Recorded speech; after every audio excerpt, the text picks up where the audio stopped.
نحمده ونصلي على رسوله الكريم اما بعد فاعوذ بالله من الشيطان الرجيم بسم الله الرحمن الرحيم رب اشرح لي صدري ويسر لي امري واحلل عقدة من لساني يفقهوا قولي الحمد لله المتصف بالجلال والكمال المنزه عن الانداد والاشباه والامثال قيوم لا ينام عزیز لا یرام نحمده سبحانہ ان ہدانا للاسلام ونشکرہ علی ما حبانا بہ من الفضل والانعام۔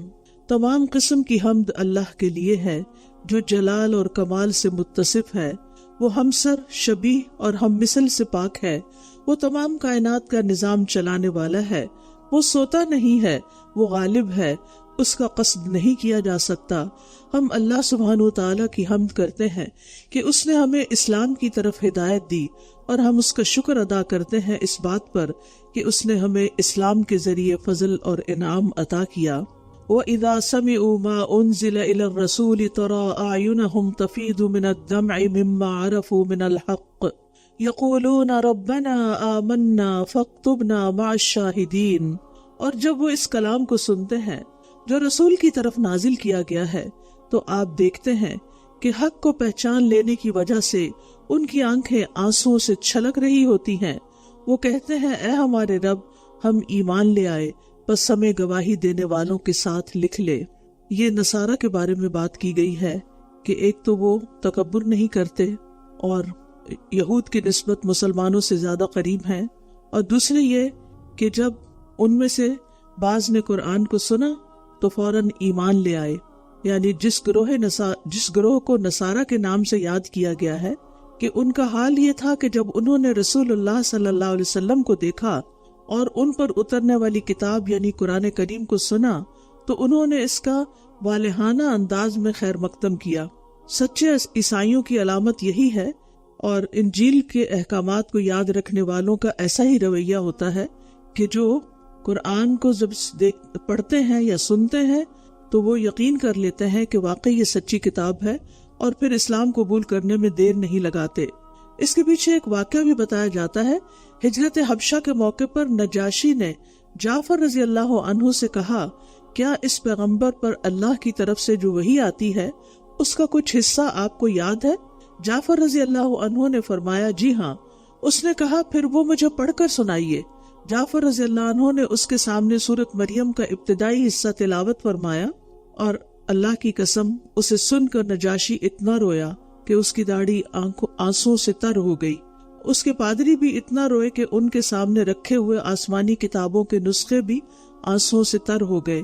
پھر نجاشی نے کہا اللہ کی قسم یہ وہی کلام ہے جو موسیٰ پر بھی نازل ہوا تھا، اور ان دونوں کا منبع ایک ہی ہے۔ یعنی اسی وجہ سے وہ مسلمان ہوا، اور پھر نبی صلی اللہ علیہ وسلم کو جب اس کی وفات کی خبر ملی تو آپ نے اس کا غائبانہ جنازہ بھی پڑھا۔ تو بات یہ ہے کہ قرآن کی اپنی ایک تاثیر ہے۔ اگر انسان خالی دل ہو کر یعنی سارے بایسز کو ایک طرف رکھ کر صرف ہدایت کی غرض سے، اللہ تعالیٰ کی طرف سے جو حق آیا ہے اس کو پہچاننے کی غرض سے اگر اس کو پڑھتا ہے یا سنتا ہے تو یہ دلوں پر اثر کرتا ہے۔ سورۃ الزمر میں آتا ہے اللہ نزل احسن الحدیث کتابا متشابہا مثانیہ تقشعر منہ جلود الذین یخشون ربہم ثم تلین جلودہم وقلوبہم الی ذکر اللہ۔ اللہ نے سب سے اچھی بات نازل فرمائی، ایسی کتاب جو آپس میں ملتی جلتی ہے، ایسی آیات جو بار بار دہرائی جانے والی ہیں۔ اس سے ان لوگوں کی کھالوں کے رونگٹے کھڑے ہو جاتے ہیں جو اپنے رب سے ڈرتے ہیں۔ یعنی جو اپنے رب سے جتنا ڈرتا ہو اس کے دل پر قرآن اتنا ہی زیادہ اثر کرتا ہے۔ پھر ان کی کھالیں اور ان کے دل اللہ کے ذکر کی طرف نرم ہو جاتے ہیں۔ لیکن کچھ لوگ ایسے ہیں کہ جو قرآن پڑھنے کے باوجود بھی ان پر کچھ اثر نہیں ہوتا، وہ سنگ دل کے سنگ دل ہی رہ جاتے ہیں۔ معاذ بن جبل کہتے ہیں کہ ان قریب یہ قرآن کچھ لوگوں کے سینوں میں بوسیدہ ہو جائے گا، جیسے کپڑا بوسیدہ ہو کر پھٹ کر گر جاتا ہے۔ وہ قرآن کو پڑھیں گے لیکن اس میں کوئی لطف اور لذت نہیں پائیں گے۔ اس پر ہم سب کو اپنے دلوں کا جائزہ لینا چاہیے۔ وہ قرآن کو پڑھیں گے لیکن اس میں کوئی لطف اور لذت نہیں پائیں گے، ان کو مزہ نہیں آئے گا۔ وہ بھیڑیوں کے دلوں پر بھیڑوں کی کھالیں پہنیں گے، یعنی اندر سے بھیڑیے ہوں گے اور اوپر سے بھیڑ ہوں گے۔ ان کا عمل طمع و لالچ کے لیے ہوگا، یعنی کسی مقصد اور مفاد کے لیے وہ کچھ نیکی کریں گے، لیکن اس میں اللہ کا خوف نہیں ہوگا۔ اگر وہ عمل میں کوتاہی کریں گے تو کہیں گے کہ ان قریب ہم جنت تک پہنچ جائیں گے، اور اگر وہ برے عمل کریں گے تو کہیں گے کہ ہمیں معاف کر دیا جائے گا۔ ہم اللہ کے ساتھ کسی کو شریک تو نہیں ٹھہراتے، یعنی ہم تو کلمہ گو مسلمان ہیں، اس لیے ہمیں تو معاف کر دیا جائے گا چاہے ہم عمل کریں یا نہ کریں۔ پھر فرمایا وَمَا لَنَا لَا نُؤْمِنُ بِاللَّهِ وَمَا جَاءَنَا مِنَ الْحَقِّ، اور ہمیں کیا ہے کہ ہم ایمان نہ لائیں اللہ پر اور اس پر جو حق میں سے ہمارے پاس آ گیا ہے، اور ہم امید رکھتے ہیں کہ ہمارا رب ہمیں صالح لوگوں کے ساتھ جنت میں داخل کر دے گا۔ یہ انہی کا کلام ہے جن کا ذکر پچھلی آیت میں ہوا۔ تو ان کے اس قول کی وجہ سے اللہ بدلے میں ان کو ایسے باغات عطا کرے گا جن کے نیچے نہریں جاری ہیں، جن میں وہ ہمیشہ رہنے والے ہیں، اور نیکی کرنے والوں کی یہی جزا ہے۔ تو یہاں آپ دیکھتے ہیں کہ ایک اچھی بات کی وجہ سے ان کو جنت کی خوشخبری مل گئی۔ یعنی اچھی بات نہ صرف یہ کہ صدقہ ہوتی ہے، بلکہ اچھی بات انسان کے لیے آخرت میں نجات کا باعث بھی بن سکتی ہے۔ رسول اللہ صلی اللہ علیہ وسلم نے فرمایا، بے شک کوئی شخص اللہ کو راضی کرنے والی ایک بات کرتا ہے، وہ نہیں سمجھتا کہ اس کا اثر وہاں تک ہوگا جہاں تک حقیقت میں ہو جاتا ہے۔ اس کی وجہ سے اللہ اس کے لیے اپنی ملاقات کے دن تک اپنی رضامندی لکھ دیتا ہے کہ میں ہمیشہ کے لیے اس سے راضی ہو گیا۔ نبی صلی اللہ علیہ وسلم نے فرمایا، بے شک بندہ اللہ کی رضامندی کی ایک بات زبان سے نکالتا ہے اور اسے وہ کوئی امپورٹنس نہیں دیتا، مگر اس کی وجہ سے اللہ تعالیٰ اس کے درجے بلند کر دیتا ہے۔ تو اس لیے کتنا سنہرا موقع ہے کہ انسان اچھی باتیں ہمیشہ زبان سے نکالے۔ اچھی بات نکالنے سے اپنا دل بھی خوش ہوتا ہے، سامنے والے کا بھی خوش ہوتا ہے، اور سب سے بڑھ کر یہ کہ اللہ راضی ہو جاتا ہے، اور وہ اچھی بات ہمارے نامہ اعمال میں لکھ دی جاتی ہے، حسنات میں شمار کر دی جاتی ہے۔ اس لیے جب بھی بولے سوچ کر بولیں۔ والذین کفروا وکذبوا بآیاتنا اولئک اصحاب الجحیم، اور وہ لوگ جنہوں نے کفر کیا اور ہماری آیات کو جھٹلایا، یہی لوگ جہنم کے ساتھی ہیں۔ پھر فرمایا، یا ایھا الذین آمنوا لا تحرموا طیبات ما احل اللہ لکم ولا تعتدوا ان اللہ لا يحب المعتدین۔ اے لوگو جو ایمان لائے ہو، ان پاکیزہ چیزوں کو حرام مت ٹھہراؤ جو اللہ نے تمہارے لیے حلال کی ہیں، اور نہ تم حد سے تجاوز کرو، بے شک اللہ حد سے تجاوز کرنے والوں کو پسند نہیں کرتا۔ پیچھے نصارہ کی بات کی گئی، اور نصارہ کے اندر رہبانیت پائی جاتی ہے، اور وہ اپنے اوپر پاکیزہ چیزوں کو بھی حرام کر دیتے ہیں، تو اس لیے اور اس کو نیکی سمجھتے ہیں۔ تو اس لیے یہاں پر اہل ایمان کو بتایا گیا کہ جو پاکیزہ چیزیں اللہ نے حلال کی ہیں ان کو اپنے اوپر حرام مت ٹھہراؤ، یعنی یہ نیکی نہیں، اسلام میں رہبانیت نہیں۔ حلال چیز سے بغیر عذر کے پرہیز کرنا ناپسندیدہ ہے۔ ہاں، اگر کسی ڈاکٹر نے آپ کو منع کیا ہے یا کوئی چیز آپ کی صحت کے لیے نقصان دہ ہے، اب دیکھیں یہاں بچوں کو کتنی فوڈ الرجیز ہو جاتی ہیں، وہ بیچارے چاہتے ہوئے بھی نہیں کھا سکتے، کیونکہ کھا لیں تو ان کی جان کے لالے پڑ جاتے ہیں، تو ان کے لیے تو ایک عذر ہے۔ لیکن عذر کے بغیر صرف نیکی سمجھ کر، صرف تقوی کی علامت سمجھ کر حلال چیزوں کو چھوڑنا، یہ درست نہیں، اور یہ ہمارے دین میں پسندیدہ نہیں۔ ہمارے ہاں تقوی کیا ہے؟ شک والی چیزوں کو چھوڑ دو، حرام چیزوں کو چھوڑ دو، یہ ہے اصل تقوی، یہ ہے اللہ تعالیٰ کا حکم۔ اور پھر اسی طرح یہ ہے کہ حلال اور طیب کھانوں کو خود پر حرام نہیں ٹھہرانا چاہیے۔ ایک آدمی نبی صلی اللہ علیہ وسلم کے پاس آیا اور کہنے لگا، اے اللہ کے رسول صلی اللہ علیہ وسلم، جب میں گوشت کھا لیتا ہوں تو عورت کے لیے بے چین ہو جاتا ہوں اور مجھ پر شہوت چھا جاتی ہے، چنانچہ میں نے اپنے آپ پر گوشت کھانا حرام کر لیا ہے۔ اس پر اللہ تعالیٰ نے یہ آیت نازل فرمائی کہ ایسا نہ کیا جائے، یعنی حلال کو حرام نہ کیا جائے۔ وَكُلُوا مِمَّا رَزَقَكُمُ اللَّهُ حَلَالًا طَيِّبًا وَاتَّقُوا اللَّهَ الَّذِي أَنْتُمْ بِهِ مُؤْمِنُونَ، اور اللہ نے جو حلال پاکیزہ رزق تمہیں عطا کیا ہے اس میں سے کھاؤ، یعنی کھانا منع نہیں، بس کلوا واشربوا ولا تسرفوا، جیسے ایک اور جگہ پر آتا ہے کھاؤ پیو لیکن اسراف نہ کرو، حد سے زیادہ نہ کھاؤ۔ تو حلال اور پاکیزہ رزق کھاؤ، لیکن ساتھ کیا کرو؟ اور اللہ سے ڈرو، اللہ کا تقوی اختیار کرو جس پر تم ایمان رکھتے ہو۔ لا یؤاخذکم اللہ باللغو فی ایمانکم ولکن یؤاخذکم بما عقدتم الایمان. اللہ تمہاری قسموں میں سے لغو کس قسم پر تمہارا مواخذہ نہیں کرے گا، لیکن وہ ان قسموں پر تمہارا مواخذہ ضرور کرے گا جو تم نے مضبوط باندھی.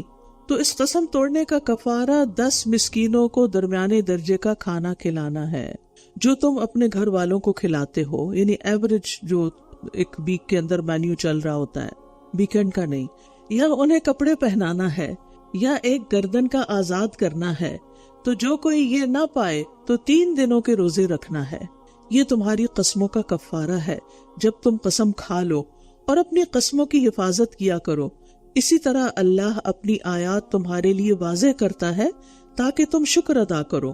تو یہاں یہ بتایا جا رہا ہے کہ اگر انسان کسی بات کی قسم کھا لے تو پھر کیا کرے اگر وہ اس کو پورا نہیں کر سکتا، خاص طور پر اگر طیب فوڈ، حلال فوڈ کو نہ کھانے کی قسم کھا لے.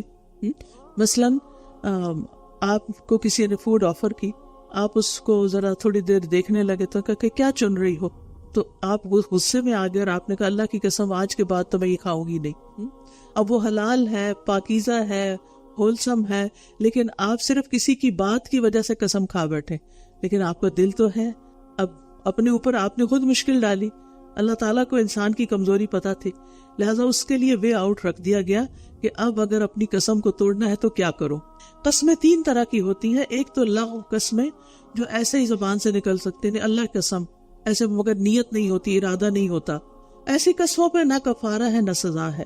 دوسری ہوتی ہے منعقد ہونے والی قسم، یعنی ارادے اور نیت کے ساتھ قسم کھائے کہ میں ایسا نہیں کروں گا، جیسے چاہے غصے میں ہی کھائے، تو اس قسم کا یہاں کفارہ بتایا جا رہا ہے. اور ایک تیسری قسم ہے یمین غموس، جھوٹی قسم، جو انسان نیت اور ارادے کے ساتھ دھوکہ یا فریب دینے کے لیے جھوٹ بول کے قسم کھائے.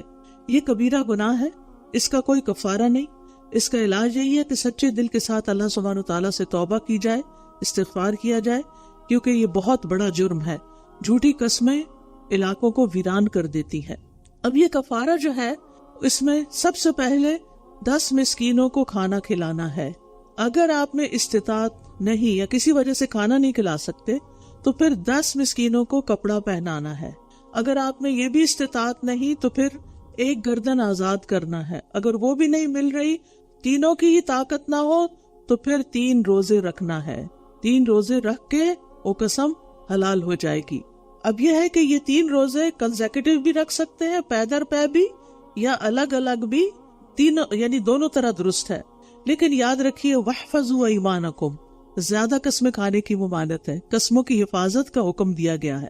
قسم کی تعظیم کرنی چاہیے، کیونکہ انسان اللہ کو گواہ بنا رہا ہوتا ہے، اللہ کا نام لے رہا ہوتا ہے، اور اللہ کا نام بہت بڑا ہے. اللہ کا نام لے کے اس طرح کے کام نہیں کرنے چاہیے. زیادہ قسمیں کھانے کو ناپسند کیا گیا ہے، اور خاص طور پر کاروبار میں زیادہ قسمیں کھانے کی ممانعت ہے. ابو قتادہ کہتے ہیں کہ نبی صلی اللہ علیہ وسلم نے فرمایا بیع یعنی خرید و فروخت میں بکثرت قسم کھانے سے بچو، کیونکہ جھوٹی قسم سامان کو فروخت تو کر دیتی ہے لیکن کمائی کو ختم کرنے کا باعث ہے. یعنی بے برکتی ہو جائے گی، وہ کاروبار تباہ ہو جائے گا. جھوٹ بول کر مال مت بیچو، جھوٹ بول کر مال مت بیچو. یا ایھا الذین آمنوا انما الخمر والمیسر والانصاب والازلام رجس من عمل الشیطان فاجتنبوہ لعلکم تفلحون. اے لوگو جو ایمان لائے ہو، بے شک شراب اور جوا اور بتوں کے استھان اور فال نکالنے کے تیر سب ناپاک ہیں، شیطانی عمل ہیں، بس تم اس سے بچو تاکہ تم فلاح پاؤ. یہ شراب کے سلسلے کا تیسرا اور آخری حکم ہے. اس کے بعد شراب قطعی طور پر حرام قرار دے دی گئی. پہلا حکم سورۃ البقرہ میں آیا، دوسرا النساء میں آیا. اس میں قطعی حرمت کا ذکر نہیں تھا، اس لیے حضرت عمر بن خطاب نے ان دونوں صورتوں کے اندر حکم نازل ہونے کے بعد کہا یا اللہ ہمارے لیے شراب کے بارے میں واضح حکم فرما. آخر سری حرمت کی یہ آیت 3 مزید چیزوں کی حرمت کے ساتھ اتری. تو اس کے علاوہ نبی صلی اللہ علیہ وسلم نے فرمایا اللہ نے شراب کو حرام کر دیا ہے، بس جس شخص کو یہ آیت پہنچ جائے اور اس کے پاس شراب میں سے کچھ موجود ہو تو نہ پیے اور نہ فروخت کرے، اسے گرا دے. یہ گرا دے کی بات میں خود کر رہی ہوں، یعنی نہ بیچ سکتے ہیں نہ پی سکتے ہیں، تو پھر کیا کرنا ہو؟ رکھنے سے تو ٹیمپٹیشن ہو سکتی ہے کہ انسان پھر کسی وقت اس کے ٹریپ میں آ جائے، تو اس کو ختم کر دینا چاہیے۔ رسول اللہ صلی اللہ علیہ وسلم نے فرمایا جب کوئی شراب پیتا ہے تو شراب پینے کے وقت وہ مومن نہیں ہوتا، یعنی ایمان چلا جاتا ہے اس کا۔ ایک اور روایت میں آتا ہے اگر ہمیشہ شراب پینے والا اسی حالت پہ مر جاتا ہے تو اللہ کو اس حال میں ملے گا گویا کہ وہ بتوں کی عبادت کرنے والا ہے۔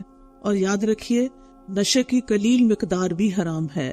رسول اللہ صلی اللہ علیہ وسلم نے فرمایا ما اسکر کثیرہ فقلیلہ حرام، جس چیز کی کثیر مقدار نشہ آور ہو اس کی قلیل مقدار بھی حرام ہے۔ ایسے دسترخوان پر بیٹھنے کی بھی ممانعت ہے جہاں شراب پلائی جا رہی ہو، وہاں کھانا نہیں کھانا چاہیے، وہاں سے اٹھ جانا چاہیے۔ وہی بات کہ کمپنی اثر کرتی ہے، صحبت صالح ہو تو انسان نیکی کی طرف چل پڑتا ہے، اور صحبت اچھی نہ ہو، دوست اچھے نہ ہو تو انسان اپنے دوستوں کے دین پر ہوتے ہوئے بہک جاتا ہے، پھسل جاتا ہے۔ شیطان تو یہی چاہتا ہے کہ وہ شراب اور جوئے کے ذریعے تمہارے درمیان عداوت اور بغض ڈال دے اور تمہیں اللہ کے ذکر اور نماز سے روک دے، تو کیا تم باز آنے والے ہو؟ یعنی یہاں پر شراب کے اور جوئے کے دینی اور دنیاوی نقصانات کا بیان ہو رہا ہے۔ دینی نقصان تو یہ ہے کہ شراب اور جوا نماز اور ذکر الہی سے روکنے اور غافل کرنے کا سبب بنتے ہیں، اور دنیاوی نقصان کیا بتایا جا رہا ہے کہ اس سے آپس میں عداوت اور کینہ پیدا ہوتا ہے، اور ان دونوں میں خرابیوں کا پایا جانا بالکل صاف ظاہر ہے۔ اس کے برعکس کیا کرو؟ اور اللہ کی اطاعت کرو اور رسول کی اطاعت کرو، یعنی سارے احکامات میں، لیکن یہ شراب اور جوئے کے کانٹیکسٹ میں آئی ہے کہ اللہ اور رسول کی اطاعت کرو۔ اگر ہم کہیں کہ قرآن میں کہاں لکھا ہے لفظ حرام، تو حرام لفظ نہیں لکھا ہوا، نبی صلی اللہ علیہ وسلم نے اس کو واضح طور پر حرام کہا ہے، ٹھیک ہے؟ تو یہاں صرف قرآن کی بات نہیں، رسول اللہ صلی اللہ علیہ وسلم کی بات بھی ماننی ہوگی۔ وَاحْذَرُوا، اور محتاط رہو۔ پھر اگر تم نے منہ موڑ لیا تو جان لو کہ بے شک ہمارے رسول کے ذمہ صرف واضح پیغام پہنچا دینا ہے۔ وہ لوگ جو ایمان لائے اور انہوں نے نیک اعمال کیے ان پر کوئی گناہ نہیں اس بارے میں جو وہ کھا چکے۔ جب انہوں نے تقوی اختیار کیا اور ایمان لائے اور انہوں نے نیک اعمال کیے، پھر انہوں نے تقوی اختیار کیا اور ایمان لائے، پھر انہوں نے تقوی اختیار کیا اور اچھے کام کیے، اور اللہ اچھے کام کرنے والوں سے محبت کرتا ہے۔ یعنی شراب کی حرمت آنے سے پہلے یا معلوم ہونے سے پہلے اگر اہل ایمان میں سے کوئی ایسا کرتا رہا ہے تو پھر اس پر توبہ کر لے تو انشاءاللہ توبہ قبول ہو جائے گی۔ یہ آیت اس وقت اتری جب شراب کی حرمت نازل ہونے کے بعد بعض صحابہ کہنے لگے ہمارے ان بھائیوں کا کیا حال ہوگا جو شراب پیتے تھے، جوا کھیلتے تھے، اور ان لوگوں کو اللہ تعالیٰ کے ہاں سے کیا بدلہ ملے گا؟ لیکن وہ جنگ احد میں شہید ہو گئے، حالانکہ شراب ان کے پیٹوں میں تھی، کیونکہ اس وقت تک ابھی قطعی حرمت کا ذکر نہیں تھا۔ تو اس پر ان کو کیا حکم دیا گیا کہ ان پر کوئی حرج نہیں، ان کو یعنی ابھی حکم آیا نہیں اور انہوں نے اگر عمل نہیں کیا اور وہ گزر گئے اس سے پہلے ہی تو کوئی حرج کی بات نہیں۔ یہاں تقویٰ کا حکم 3 دفعہ دیا گیا ہے اور یہ تاکید کے لیے ہے۔ پہلا حکم شراب سے بچے، دوسرا حکم بری باتوں سے بچے اور تقویٰ پہ قائم رہے، اور پھر یہ کہ آمنو سے مراد شرک سے بچے، اور دوسرے سے مراد گناہوں سے بچے، اور تیسرے سے مراد صغیرہ گناہوں سے بھی بچے۔ اور پھر احسنو کا لفظ بھی آیا، یعنی احسان کے درجے میں اللہ کی عبادت کرے، یعنی متقی محسن، متقی مومن سے زیادہ بہتر ہے، متقی محسن متقی مومن سے بہتر ہے۔ ثم اتقوا واحسنوا واللہ یحب المحسنین، کیونکہ اللہ تعالیٰ کس سے محبت کرتا ہے؟ محسنین سے محبت کرتا ہے۔ متقی وہ ہوتا ہے جو اپنے نفس کی حفاظت کرتا ہے، شک والی چیزوں سے بچتا ہے، اور محسن جو ہوتا ہے وہ اپنی ذات پر بھی احسان کرتا ہے اور دوسروں پر بھی احسان کرتا ہے۔ وَأَحْسِن كَمَا أَحْسَنَ اللَّهُ إِلَيْكَ، یعنی احسان میں ایک پہلو اپنی ذات کے لیے ہوتا ہے کہ اس کے کام کرنے کی کوالٹی بہت اچھی ہوتی ہے، اور ایک دوسرا پہلو دوسرے لوگوں کے لیے ہوتا ہے جس میں وہ دوسروں کے ساتھ معاملہ کرتے ہوئے، ڈیل کرتے ہوئے ان کو ایکسیلنٹ سروس پرووائڈ کرتا ہے، ان کے ساتھ رویہ اچھا رکھتا ہے، ان کے ساتھ معاشرت اچھی رکھتا ہے۔ یا ایھا الذین آمنوا، یاد رکھیے سورۃ المائدہ میں سب سے زیادہ یا ایھا الذین آمنوا کی پکار ہے۔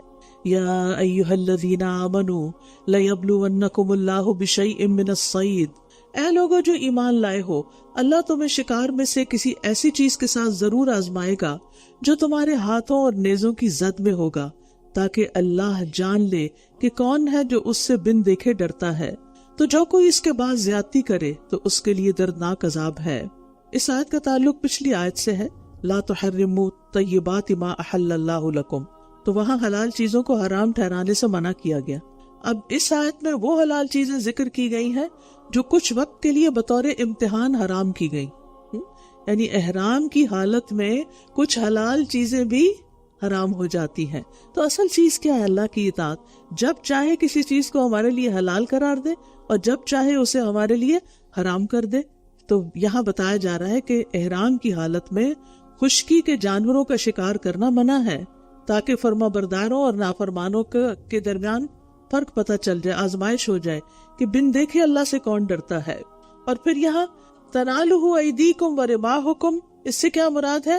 یعنی چھوٹے جانور یا جانوروں کے بچے جنہیں تم ہاتھ سے بھی پکڑ سکتے ہو، یا بڑے جانور جن کا تم نیزوں سے شکار کر سکتے ہو، جبکہ احرام کی حالت میں خشکی کے جانوروں کا شکار منع ہے، لیکن اب وہ تمہارے پاس آ رہے ہیں، خود آ رہے ہیں امتحان کے لیے کہ اب کرتے کیا ہے۔ جیسے اصحاب السبت کا امتحان ہوا تھا لیکن وہ ناکام ہو گئے، اسی طرح مسلمانوں کا بھی ایک ٹیسٹ ہوا کہ شکار احرام کی حالت میں خود بخود ان کے اوپر آ کے گر رہا تھا لیکن وہ اس کو نہیں پکڑ رہے تھے۔ تو جو شخص غائبانہ طور پر رب سے ڈرے اس کے لیے قرآن میں مغفرت اور اجر کریم کا وعدہ کیا گیا ہے۔ من وخشی الرحمن بالغیب فبشرہ بمغفرت واجر کریم۔ پھر فرمایا یا ایھا الذین آمنوا لا تقتلوا الصید وانتم حرم، اے لوگو جو ایمان لائے ہو حالت احرام میں شکار کو نہ مارو، اور جس نے تم میں سے جان بوجھ کر اسے مارا تو چوپایوں میں سے اسی کی مانند بطور فدیہ بدلہ دینا ہوگا جو اس نے مارا، جس کا فیصلہ تم میں سے دو عدل والے کریں گے۔ یہ قربانی کعبہ تک پہنچنے والی ہو یا کفارہ ہے چند مسکینوں کو کھانا کھلانا یا اس کے برابر روزے رکھنا، تاکہ وہ اپنے کیے کا وبال چکھے۔ جو ہو چکا اللہ نے اس سے درگزر کیا، اور جو کوئی پھر وہی کام کرے تو اللہ اس سے انتقام لے گا، اور اللہ بہت زبردست ہے، انتقام لینے والا ہے۔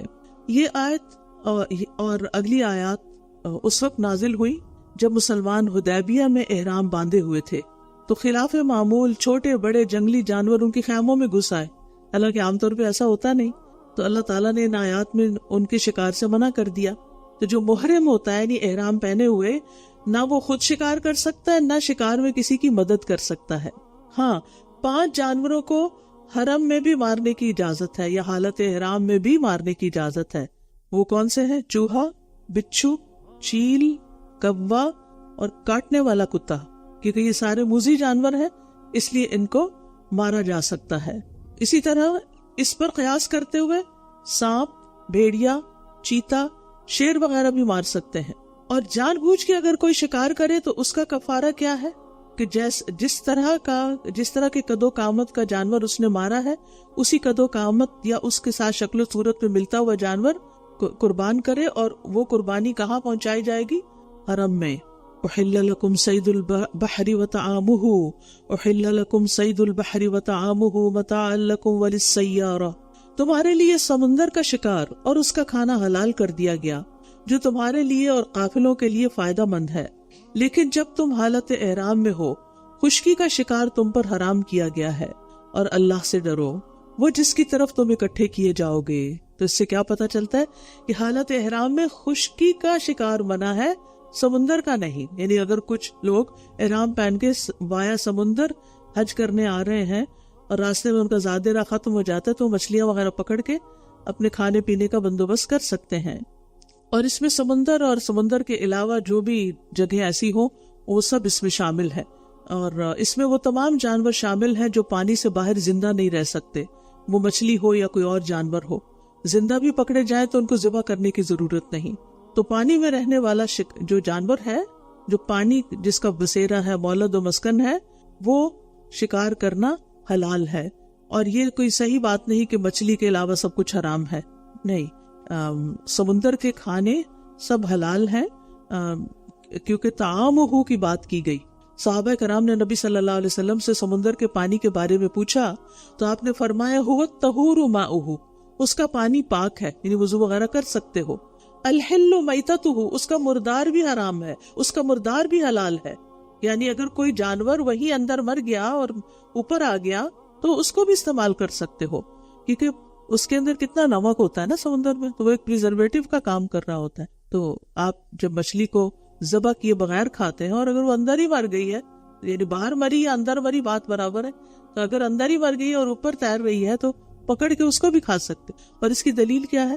نبی صلی اللہ علیہ وسلم نے کچھ صحابہ کو ایک جنگی مہم پہ بھیجا. ان کے پاس کھانے پینے کی چیزیں ختم ہو گئی، تو انہوں نے ٹیلے جیسی ایک بہت ہیوج مچھلی دیکھی جسے سمندر کا پانی کنارے پہ چھوڑ کر ہٹ چکا تھا اور وہ واپس نہیں جا سکتی تھی. ابو عبیدہ ان کے امیر تھے، انہوں نے اسے کھانے کی اجازت دے دی. 1 ماہ تک 300 آدمی روزانہ اسے کھاتے رہے. اتنی بڑی مچھلی تھی، اور خشک کر کے ساتھ بھی لے آئے. رسول اللہ صلی اللہ علیہ وسلم نے فرمایا تمہارے پاس اس کا کچھ گوشت ہے تو ہمیں بھی دو، یعنی جو ساتھ لائے ہو تو ہمیں بھی کھلاؤ. چنانچہ صحابہ نے کچھ گوشت آپ کی طرف بھی بھیجا اور آپ نے اسے تناول فرمایا. تو جو مری ہوئی مچھلی صحابہ نے کھائی اور پھر نبی صلی اللہ علیہ وسلم نے بھی اس میں سے گوشت کھایا، اس کو آپ کیسے حرام قرار دے سکتے ہیں؟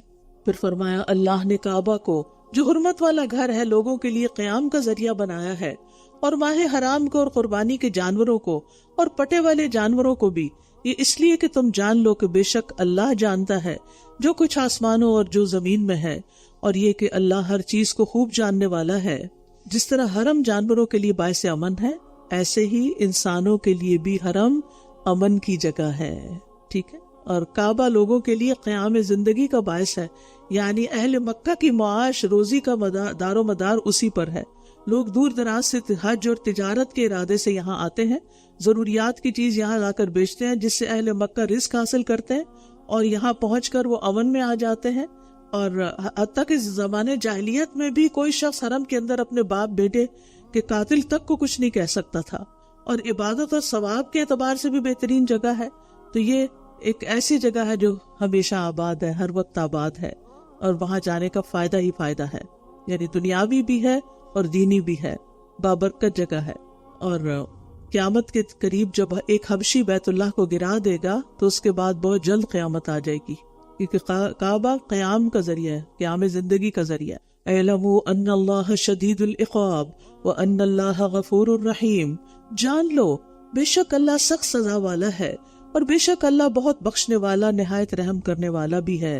اعلموا حکم دیا جا رہا ہے، جان لو، یعنی اس بات کا علم حاصل کرنا لازم ہے. کس بات کا؟ کہ اللہ تعالیٰ سخت سزا بھی دیتا ہے اور اس کے ساتھ ساتھ غفور الرحیم بھی ہے. تو ہمیں ایسا علم حاصل کرنا، ہمارے لیے ایسا علم حاصل کرنا ضروری ہے جس سے ہمارے عمل میں بہتری آئے اور جس کو اللہ تعالیٰ نے سیکھنے کے لیے کہا ہو. تو رحمت اللہ تعالیٰ کی صفت ہے اور عذاب اس کا فعل ہے. اللہ تعالیٰ نافرمانوں کو سزا دیتا ہے اور اطاعت گزاروں کو معاف فرما دیتا ہے. تو اس آیت میں خوف اور امید کو جمع کر دیا گیا ہے تاکہ انسان اللہ کی رحمت سے مایوس بھی نہ ہو اور ایسے کام بھی نہ کرے کہ جو اللہ تعالیٰ کو غصہ دلاتے ہوں. مریج بن مسروق کہتے تھے اللہ کی رحمت کی امید سے پہلے اللہ کے عذاب کا خوف ہونا چاہیے، کیونکہ آپ جنت میں اس وقت تک داخل نہیں ہو سکیں گے جب تک جہنم کو پار نہیں کر لیں گے. پلسرات جہنم کے اوپر نصب کیا جائے گا. یحییٰ بن معاذ کہتے ہیں کہ خوف گناہوں سے روک لیتا ہے اور امید فرائض کو ادا کرنے پر قوت مہیا کرتی ہے. ما علی الرسول الا البلاغ واللہ یعلم ما تبدون وما تکتمون. رسول کے ذمہ تو صرف پیغام پہنچا دینا ہے اور اللہ جانتا ہے جو تم ظاہر کرتے ہو اور جو تم چھپاتے ہو. یعنی رسول کسی کو عمل کی ہدایت کی توفیق نہیں دے سکتے، لیکن ہدایت کا پیغام پہنچا سکتے ہیں. قل لا يستوي الخبيث والطيب. کہہ دیجئے ناپاک اور پاک برابر نہیں ہو سکتے، اگرچہ تمہیں ناپاک کی کثرت اچھی لگے. بس اللہ سے ڈرو اے عقل والو تاکہ تم فلاح پا جاؤ.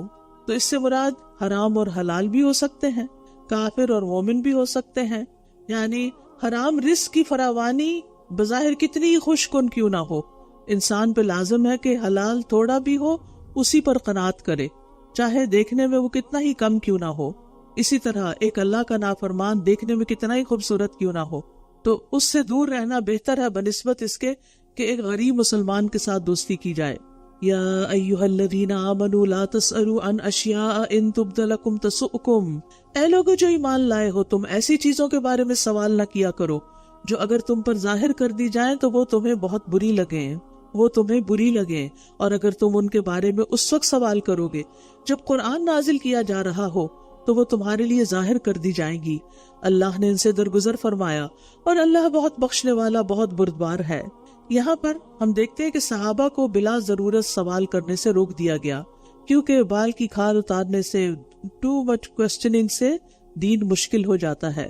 سعد بن ابی وقاص کہتے ہیں کہ رسول اللہ صلی اللہ علیہ وسلم نے فرمایا، بے شک مسلمانوں کے حق میں مسلمانوں میں سے جرم کے لحاظ سے سب سے بڑا مجرم وہ شخص ہے جس نے کسی ایسی چیز کے متعلق سوال کیا جو حرام قرار نہیں دی گئی تھی، پھر اس کے سوال کی وجہ سے حرام قرار دے دی گئی۔ یعنی پہلے آسانی تھی لیکن اس نے سوال کر کر کے حلال کو بھی حرام کروا دیا۔ در حقیقت ان کے بارے میں تم سے پہلے بھی ایک قوم نے سوال کیا تھا، پھر وہ ان کا انکار کرنے والے ہو گئے۔ بنی اسرائیل کی طرف اشارہ ہے، کیونکہ وہ اپنے انبیاء سے خواہ مخواہ کی کھوج کرید کرتے رہتے تھے مختلف مسائل پر، اور جب وہ چیز حرام قرار دے دی جاتی تو پھر اس پر عمل نہیں کرتے تھے اور پھر یوں نافرمان ٹھہرتے۔ تو کثرت سوال جو ہے، ضروری سوال تو ٹھیک ہے لیکن کثرت سوال جو ہے منع ہے۔ اور اس میں دیکھیں عام روزمرہ زندگی میں بھی لوگوں کی ذاتی زندگی کے بارے میں سوال کرنا، پھر سوال پہ سوال کرتے جانا، پھر ان کے اندر تجسس کی حد تک پہنچ جانا، تو غیر نافع علم جو ہے اس کے بارے میں سوال کی ضرورت نہیں۔ ہاں، نفع مند علم کے بارے میں تحقیق آپ کر سکتے ہیں، اور وہ بھی ضروری حد تک ہونی چاہیے، نہ کہ غیر ضروری چیز کے بعد سمجھ بھی آ جائے اور پھر بھی خواہ مخواہ سوال کیے چلے جائیں۔ اللہ نے کوئی بحیرہ اور کوئی سائبہ اور کوئی وسیلہ اور کوئی حام مقرر نہیں کیا، لیکن وہ لوگ جنہوں نے کفر کیا وہ اللہ پر جھوٹ گھڑتے ہیں، اور ان میں سے اکثر لوگ عقل نہیں رکھتے۔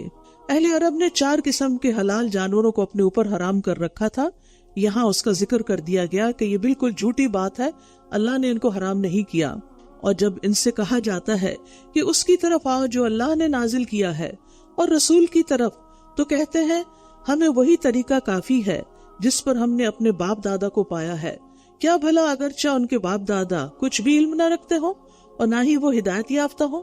عقل مند انسان کس راستے کی پیروی کرے گا؟ جو علم پر مبنی ہو، جو دلیل پر مبنی ہو، نہ کہ وہ صرف اندھا دھند آنکھیں بند کر کے باپ دادا کی تقلید کرتا چلا جائے گا۔ ایسے لوگ کبھی ترقی نہیں کر سکتے۔ اے لوگو جو ایمان لائے ہو، تم اپنی فکر کرو، جو بھٹک گیا وہ تمہیں کچھ نقصان نہ دے سکے گا جبکہ تم خود ہدایت پا چکے ہو۔ تم سب کا لوٹنا اللہ ہی کی طرف ہے، پھر وہ تمہیں بتائے گا جو کچھ تم کیا کرتے تھے۔ یعنی بار بار سمجھانے کے باوجود اگر کوئی نہیں سمجھتا تو انسان خود مضبوطی سے جمے رہے حق پر، ہدایت پر۔ اگر کوئی بھٹکتا ہے تو پھر اس کے بھٹکنے کا نقصان تمہیں نہیں ہوگا۔ لا یضرکم من ضل اذا اہتدیتم، اگر تم خود ہدایت پر ہو اور دوسرا نہیں تو پھر اس کا ہدایت پر نہ ہونا، گمراہ ہونا تمہارے لیے نقصان دہ نہیں۔ اور پھر یہ ہے کہ بعض اوقات ہم دوسروں کی اصلاح کرنے کی تو بڑی فکر کرتے ہیں اور اس فکر میں اپنے آپ کو ہی بھول جاتے ہیں۔ تو سب سے پہلے اپنی فکر کرنی چاہیے، نہ کہ دوسروں کے عیبوں کے پیچھے پڑ جائیں۔ گمراہ لوگ ہمارا کچھ نقصان نہیں کر سکتے لیکن ہمارے گناہ اور ہمارا بگاڑ ہمیں نقصان دے گا۔ ابن مسعود کہتے ہیں اس کا معنی آخری زمانے میں آئے گا، جب تک تمہاری بات کو قبول کیا جاتا رہے تم نیکی کا حکم دیتے رہو، بس جب تم مغلوب ہو جاؤ یعنی لوگ تم پہ غالب آ جائیں تو تم اپنی حفاظت کرو، یعنی اپنے آپ کو لازم کر لو، یعنی اپنی حفاظت کو لازم کر لو۔ یعنی پھر آپ سلام علیکم لا نبتغی الجاہلین، بحث مباحثہ چھوڑ دو۔ اس کا یہ مطلب نہیں ہے کہ دوسروں کی اصلاح کی کوئی فکر ہی نہ کریں ہم اور صرف اپنی ذات میں گم رہیں۔ اس کا مطلب یہ ہے کہ انسان اس حد تک دوسرے کو سمجھائے جب تک کوئی سمجھے، اور اگر کوئی نہیں سمجھے تو پھر اس کو اس کے حال پہ چھوڑ دیا جائے۔ ورنہ ہمیں تو اپنے آپ کو اور اپنے گھر والوں کو آگ سے بچانے کا حکم دیا گیا ہے، یا ایھا الذین آمنوا قوا انفسکم واہلیکم نارا۔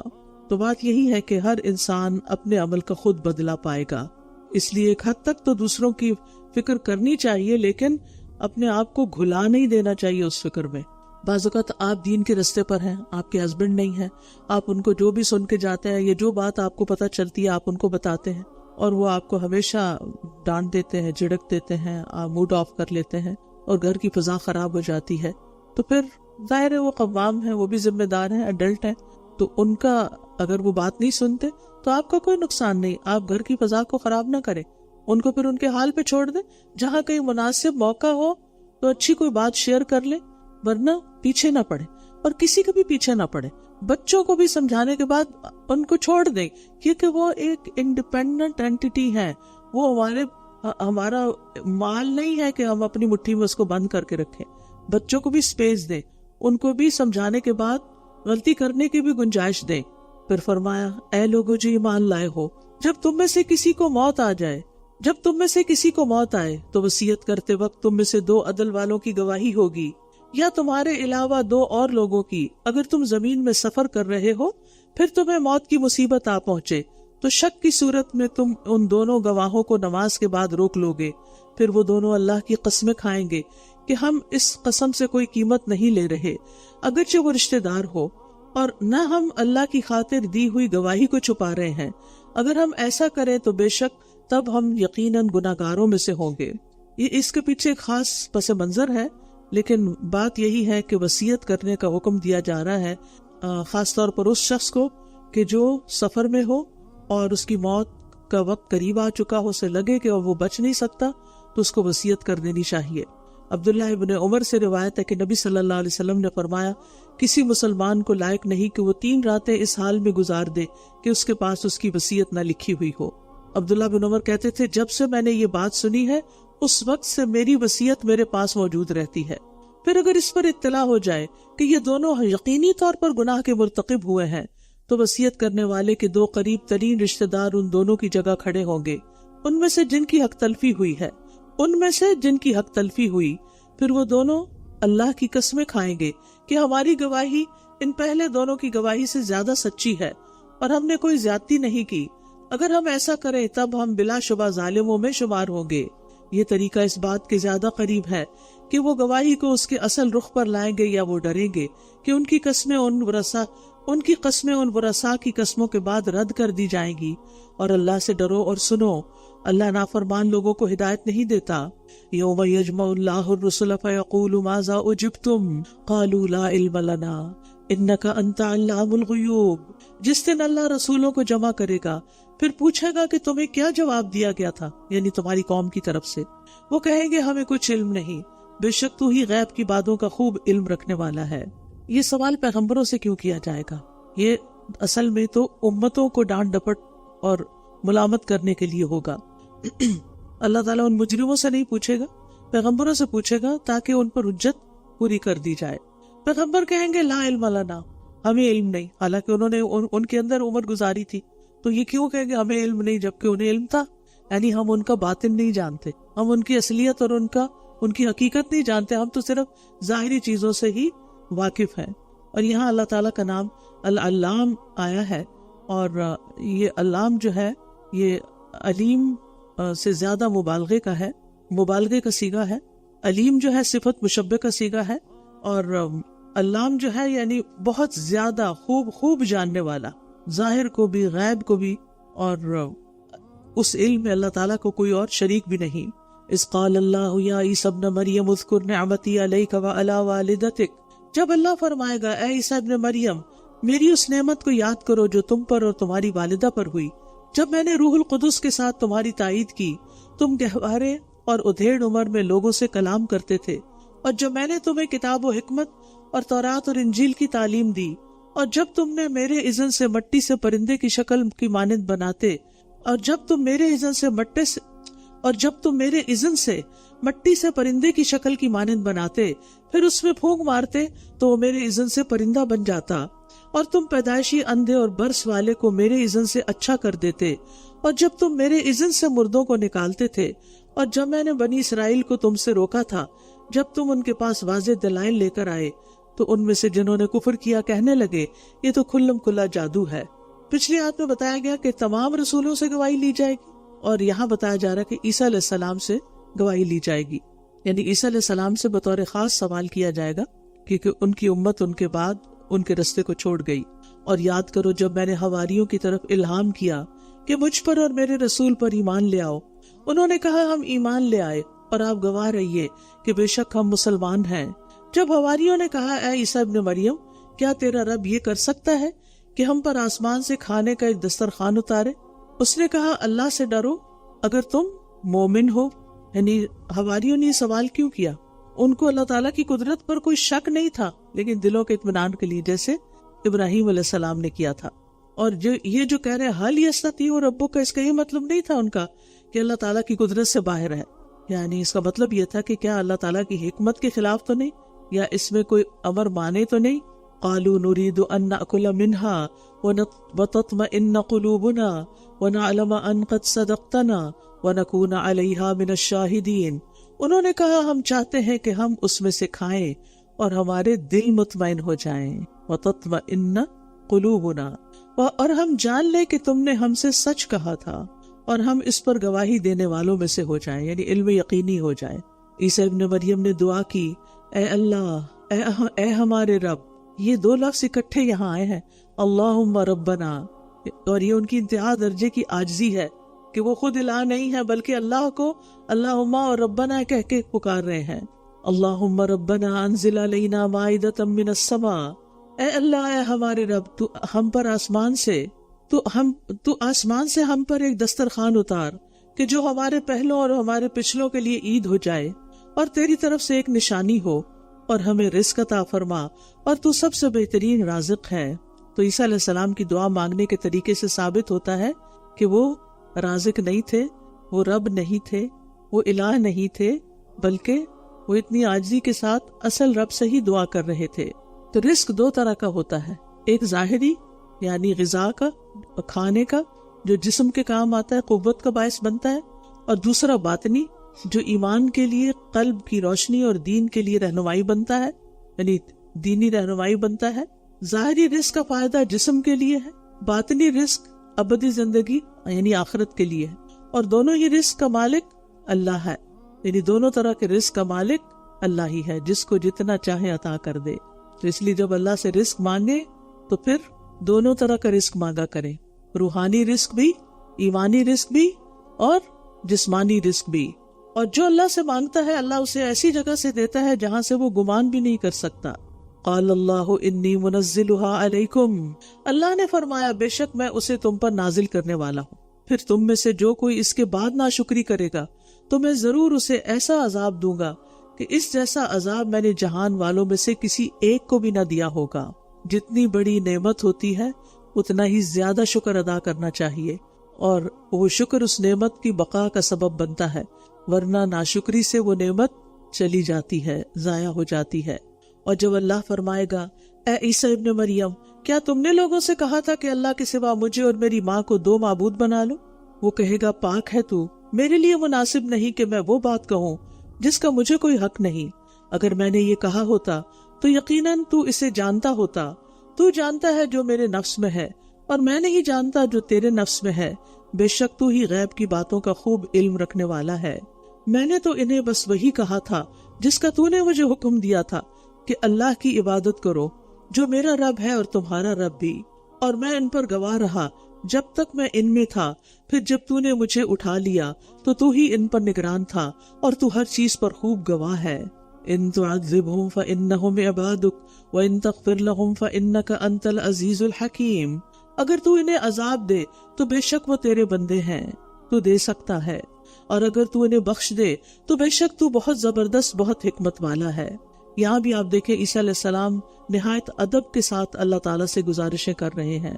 اللہ تعالیٰ فرمائے گا یہ وہ دن ہے کہ جس میں سچوں کو ان کی سچائی نفع دے گی، ان کے لیے ایسے باغات ہیں جن کے نیچے نہریں بہتی ہیں، جن میں وہ ہمیشہ ہمیشہ رہنے والے ہیں۔ اللہ ان سے راضی ہو گیا اور وہ اس سے راضی ہو گئے، یہ بہت بڑی کامیابی ہے۔ رضی اللہ عنہم ورضوا عنہ ذالک الفوز العظیم۔ اگر آپ یہ جاننا چاہیں نا کہ اللہ مجھ سے راضی ہے یا نہیں، تو اپنے دل کو ٹٹول کے دیکھیں کیا آپ اللہ سے راضی ہیں؟ کیونکہ جو اللہ سے راضی ہو جاتے ہیں، اس کے دین پر راضی ہو جاتے ہیں، اس کے رب ہونے پر راضی ہو جاتے ہیں، اس کے رسول پر راضی ہو جاتے ہیں کہ اللہ نے ان کو ہماری ہدایت کے لیے بھیجا تو بہت اچھا کیا، تو اللہ تعالیٰ بھی ان سے راضی ہو جاتا ہے۔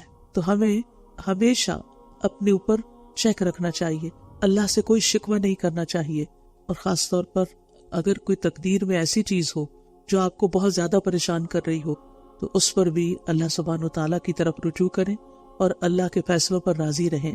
اور یہاں جو بڑی اہم بات اس آیت میں کی گئی ہے وہ یہ کہ اس دن سچوں کو سچائی فائدہ دے گی، جھوٹ کام نہیں آئے گا۔ دنیا کے کام، دنیا کے مشکل وقت آپ جھوٹ سے گزار لیتے ہیں، لیکن وہاں جھوٹ سے وہ مشکل نہیں ٹلے گی۔ للہ ملک السماوات والارض وما فیہن وہو علی کل شیء قدیر، اللہ ہی کے لیے ہے بادشاہت آسمانوں اور زمین کی اور جو کچھ ان میں ہے، اور وہ ہر چیز پر خوب قدرت رکھنے والا ہے۔ سورۃ الانعام۔ بسم اللہ الرحمن الرحیم۔ الحمد للہ الذی خلق السماوات والارض وجعل الظلمات والنور ثم الذین کفروا بربهم يعدلون۔ هو الذی خلقکم من طین ثم قضى أجلا وأجل مسمى عنده ثم أنتم تمترون۔ سب تعریف اللہ کے لیے ہے۔ الحمد للہ الذی خلق السماوات والارض وجعل الظلمات والنور ثم الذین کفروا بربهم يعدلون۔ سب تعریف اللہ کے لیے ہے جس نے آسمانوں اور زمین کو پیدا کیا اور اسی نے اندھیروں اور روشنی کو بنایا۔ پھر وہ لوگ جنہوں نے کفر کیا اپنے رب کے ساتھ دوسروں کو برابر قرار دے رہے ہیں، دوسروں کو برابر قرار دیتے ہیں۔ سورۃ الانعام الحمدللہ کے ساتھ شروع ہو رہی ہے۔ یہ 5 سورتوں میں سے دوسری سورت ہے جن کا آغاز الحمدللہ سے ہوتا ہے۔ اس کے علاوہ سورۃ الفاتحہ کے علاوہ الکہف، سبا اور فاطر بھی اللہ کی تعریف سے شروع ہوتی ہیں۔ حمد میں محبت اور تعظیم دونوں ہی ملی ہوئی ہوتی ہیں۔ حقیقت یہ ہے کہ ہمیں جو کچھ ملا ہے اللہ ہی کی طرف سے ہے اور اس پر اللہ ہی کی تعریف کرنی چاہیے۔ وہی ہے جس نے تمہیں مٹی سے پیدا کیا، پھر اس نے موت کا ایک وقت مقرر کیا اور قیامت کا وقت مقرر بھی اسی کے پاس ہے، پھر بھی تم شک کرتے ہو۔ انسان کی تخلیق مٹی سے ہوئی۔ حدیث میں آتا ہے اللہ عز و جل نے آدم کو ایک مٹھی مٹی سے پیدا کیا تھا جو اس نے ساری زمین سے اکٹھی کی تھی۔ یہی وجہ ہے کہ بنی آدم زمین ہی کی طرح ہیں، چنانچہ کچھ سفید ہیں، کچھ سرخ ہیں، کچھ سیاہ فام ہیں اور کچھ اس کے درمیان۔ اسی طرح کچھ خبیث ہیں، کچھ عمدہ ہیں، کچھ نرم ہیں، کچھ غمگین اور کچھ ان کے درمیان۔ جیسی مٹی ویسا مزاج۔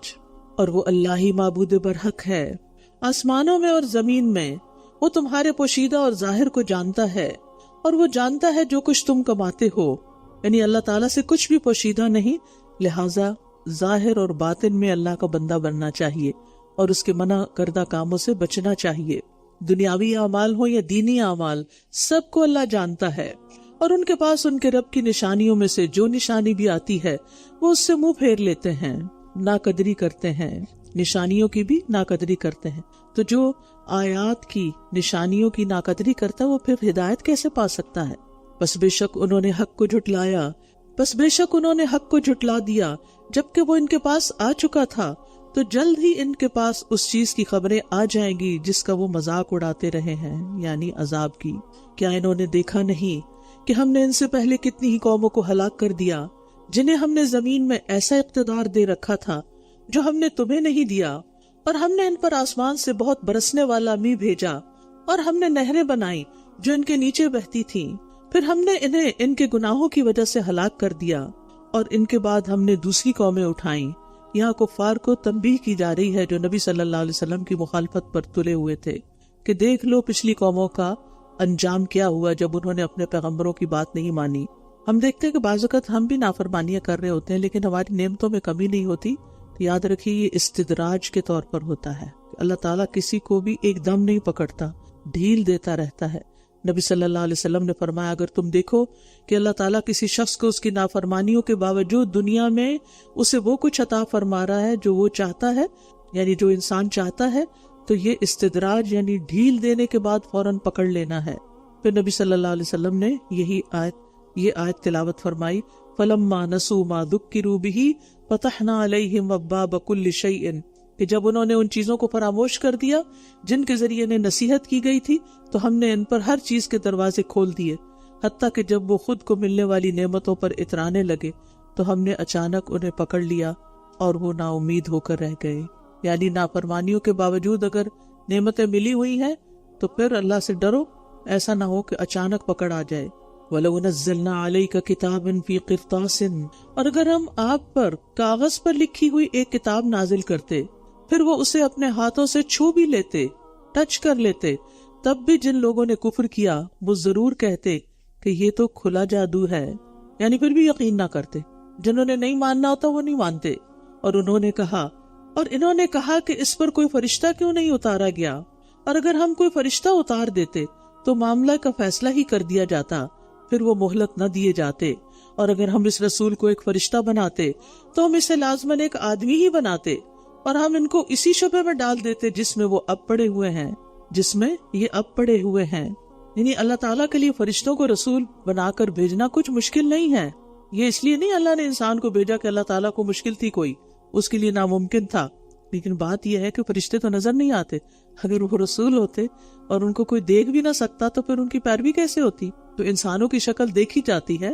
اور پھر یہ ہے کہ اگر فرشتے کو رسول بنایا جاتا تو پھر ایک اور اعتراض ہوتا کہ یہ کیسا رسول ہے جسے ہم دیکھ بھی نہیں سکتے۔ اب یہ تو نہیں ہو سکتا نا کہ یعنی دو میں سے ایک چیز ہوتی، یا تو فرشتہ نظر نہ آتا یا نظر آتا تو انسانی شکل میں نظر آتا ہے۔ پھر اگر انسان ہی نظر آنا تو اس نے تو انسانوں میں سے رسول کیوں نہیں؟ اور حکمت کیا ہے کہ انسانوں کے مزاج کو زیادہ سمجھتے ہیں اور ان کے لیے زیادہ بہترین رہنمائی کر سکتے ہیں۔ اور یقیناً آپ سے پہلے کئی رسولوں کا مذاق اڑایا گیا، تو ان میں سے جن لوگوں نے مذاق اڑایا انہیں اسی نے گھیر لیا جس کا وہ مذاق اڑایا کرتے تھے۔ تو یہاں بڑی تسلی دی جا رہی ہے نبی صلی اللہ علیہ وسلم کو، اور ہمیں بھی اس میں تسلی پانی چاہیے کہ اگر ہم دین کے راستے پہ چلیں گے تو مذاق اڑایا جائے گا، لیکن اگر کوئی مذاق اڑائے تو دل شکستہ نہ ہو، پریشان نہ ہو، غمگین نہ ہو، کیونکہ تمام انبیاء کا مذاق اڑایا گیا۔ اور اس وقت انسان کیا یاد رکھے کہ آخرت تو متقین کے لیے ہی ہے۔ یہ تو چند دن کی بات ہے۔ کہہ دیجئے چلو پھرو زمین میں، پھر دیکھو کیسا ہوا انجام جھٹلانے والوں کا۔ کہہ دیجئے کس کا ہے جو کچھ آسمانوں اور زمین میں ہے؟ کہہ دیجئے اللہ ہی کا ہے۔ اس نے اپنی ذات پر رحمت کرنا لازم کر لیا ہے۔ وہ تمہیں قیامت کے دن ضرور جمع کرے گا جس کے آنے میں کوئی شک نہیں ہے۔ وہ لوگ جنہوں نے اپنے آپ کو خسارے میں ڈالا پس وہ ایمان نہیں لائیں گے۔ اللہ تعالیٰ نے اپنی ذات پر رحمت لکھ رکھی ہے، اس کا مطلب یہ ہے کہ وہ نیک و بد سب پر اپنی رحمت فرماتا ہے، لیکن کامل رحمت اللہ کے نیک بندوں کے لیے ہے، اور باقی لوگوں کے لیے وقتی رحمت ہے، آخر میں ان کی پکڑ ہے۔ وَلَهُ مَا سَكَنَ فِي اللَّيْلِ وَالنَّهَارِ، اور اسی کی ملکیت میں ہے جو کچھ دن اور رات میں ٹھہرا ہوا ہے، اور وہ خوب سننے والا، خوب جاننے والا ہے۔ کہہ دیجئے کیا میں اللہ کے سوا کسی اور کو اپنا سرپرست بنا لوں؟ وہ اللہ جو آسمانوں اور زمین کا پیدا کرنے والا ہے، حالانکہ وہی کھلاتا ہے اور وہ کھلایا نہیں جاتا۔ کہہ دیجئے بے شک مجھے حکم دیا گیا ہے کہ میں سب سے پہلا فرما برداری کرنے والا بن جاؤں، اور یہ کہ آپ ہرگز شرک کرنے والوں میں سے نہ ہوں۔ کہہ دیجئے کہ اگر میں نے اپنے رب کی نافرمانی کی تو بے شک میں ایک بڑے دن کے عذاب سے ڈرتا ہوں۔ نبی صلی اللہ علیہ وسلم کی زبان سے یہ بات کہلوائی جا رہی ہے کہ اگر میں نافرمانی کروں تو مجھے بھی اپنے رب سے ڈر لگتا ہے۔ یعنی آپ کی زبان سے اعلان کروا دیا گیا ہے کہ نیک بندے سے بھی نافرمانی کا ارتکاب ہو جائے اور وہ توبہ نہ کرے تو اس کی بھی پکڑ ہو سکتی ہے۔ تو کبھی بھی بے فکر ہو کے نہ بیٹھ رہے ہیں کہ ہم بڑے نیک ہیں، ہم نمازیں بھی پڑھتے ہیں، صدقہ خیرات بھی کرتے ہیں، تو کیا ہوا اگر ہم کچھ کام نہ بھی کریں اور کوئی غلط کام بھی کر لیں؟ نہیں، ہمیشہ اللہ سے ڈرتے ہوئے زندگی بسر کرنی چاہیے۔ جس کسی سے اس دن وہ عذاب پھیر دیا گیا تو یقیناً اس نے اس پر رحم کیا، اور یہی واضح کامیابی ہے۔ وَإِن يَمْسَسْكَ اللَّهُ بِضُرٍّ فَلَا كَاشِفَ لَهُ إِلَّا هُوَ وَإِن يَمْسَسْكَ بِخَيْرٍ فَهُوَ عَلَى كُلِّ شَيْءٍ قَدِيرٌ، اور اگر اللہ تمہیں کوئی نقصان پہنچائے تو اس کے سوا کوئی اسے دور کرنے والا نہیں، اور اگر وہ تمہیں کوئی خیر پہنچائے تو وہ ہر چیز پر خوب قدرت رکھنے والا ہے۔ تو اس سے کیا پتہ چلتا ہے کہ نفع نقصان کا مالک صرف اللہ ہے، اگر وہ نقصان پہنچائے تو کوئی اور دور نہیں کر سکتا۔ فلا کاشف لہ الا ہو، اور اگر وہ خیر پہنچانے کا ارادہ کر لے تو وہ پوری طرح خیر پہنچا سکتا، کوئی انسان روک ہی نہیں سکتا۔ ہر نماز کے بعد ہم دعا پڑھتے ہیں اللہم لا مانع لما اعطیت ولا معطی لما منعت ولا ينفع ذا الجد منک الجد وهو القاہر فوق عبادہ وهو الحکیم الخبیر، اور وہ اپنے بندوں پر پوری طرح غلبہ رکھنے والا ہے اور وہ بہت حکمت والا خوب باخبر ہے۔ قل ای شیء اکبر شہادۃ، قل ای شیء اکبر شہادۃ قل اللہ شہید بینی و بینکم، کہہ دیجئے کون سی چیز گواہی کے اعتبار سے سب سے بڑی ہے؟ کہہ دیجئے اللہ جو میرے اور تمہارے درمیان گواہ ہے، اور میری طرف یہ قرآن وحی کیا گیا ہے تاکہ میں اس کے ذریعے تمہیں اور جس جس کو یہ پہنچے ان سب کو خبردار کر دوں۔ اسی لیے آپ دیکھیں کہ مسلسل جو سپارے آپ پڑھ رہے ہیں اس میں آپ دیکھ رہے ہیں کہ اللہ سبحانہ وتعالیٰ سب کو خبردار کر رہے ہیں، اہل کتاب ہوں، بنی اسرائیل ہوں، یہود و نصارہ ہوں، مشرکین ہوں، مشرکین مکہ ہوں، حتیٰ کہ اہل ایمان بھی، تو سب کے لیے اس کتاب کے اندر وارننگز ہیں کہ اس کے مطابق اپنا عمل درست کر لو۔ یعنی بعض اوقات ہم کوئی سخت بات پڑھتے تھے، ہم کہتے ہیں کہ اللہ تعالیٰ نے ایسا کیوں فرمایا، لیکن بات یہ کہ اللہ تعالیٰ نے جو بھی ایسے احکامات دیے ہیں وہ دراصل ہمارے ہی فائدے کے لیے دیے۔ بعض باتیں صرف اس وقت سمجھ آتی ہیں جب کوئی ڈانٹ کے بات کرے۔ کیا واقعی تم گواہی دیتے ہو کہ بے شک اللہ کے ساتھ کچھ اور معبود بھی ہیں؟ کہہ دیجئے میں گواہی نہیں دیتا، کہہ دیجئے بے شک وہ ایک ہی معبود ہے، اور میں بری الذمہ ہوں ان سے جنہیں تم شریک ٹھہراتے ہو۔ وہ لوگ جنہیں ہم نے کتاب دی وہ اسے اس طرح پہچانتے ہیں جیسے وہ اپنے بیٹوں کو پہچانتے ہیں۔ وہ لوگ جنہوں نے اپنے آپ کو خسارے میں ڈالا سو وہ ایمان نہیں لائیں گے۔ اہل کتاب اپنے دلوں میں نبی صلی اللہ علیہ وسلم کی سچائی کو مانتے تھے، انہیں شک نہیں تھا، جیسے کسی کو اپنے بیٹے کو پہچاننے میں کوئی شک نہیں ہوتا، لیکن ضد اور ہٹ درمی کی وجہ سے اقرار نہیں کرتے تھے، کہتے نہیں تھے، انکار کر کے اپنے آپ کو خسارے میں ڈال رہے تھے۔ تو ایسے لوگوں سے ایمان کی امید نہیں رکھی جا سکتی۔ جو شخص ضد میں آ جائے نا، پر اس سے پھر کسی خیر کی توقع نہ رکھے۔ اور اس سے بڑا ظالم کون ہے جو اللہ پر جھوٹ گھڑ لے یا اس کی آیات کو جھٹلائے؟ بے شک ظالم لوگ فلاح نہیں پائیں گے۔ اور جس دن ہم ان سب کو اکٹھا کریں گے، پھر ہم ان شرک کرنے والوں سے پوچھیں گے کہاں ہے تمہارے وہ شریک جن کے معبود ہونے کا تم دعویٰ کرتے تھے؟ پھر ان کا عذر بس یہی ہوگا کہ یہ کہیں گے قسم اللہ کی جو ہمارا رب ہے، ہم شرک کرنے والے نہ تھے۔ سبحان اللہ، یعنی سب کچھ کر کے اور وہاں جھوٹ بولیں گے۔ سمجھتے ہوں گے جیسے دنیا میں جھوٹ بول کے کام نکال لیتے تھے، یہاں بھی کچھ ہو جائے گا، یہاں بھی مسئلہ حل ہو جائے گا۔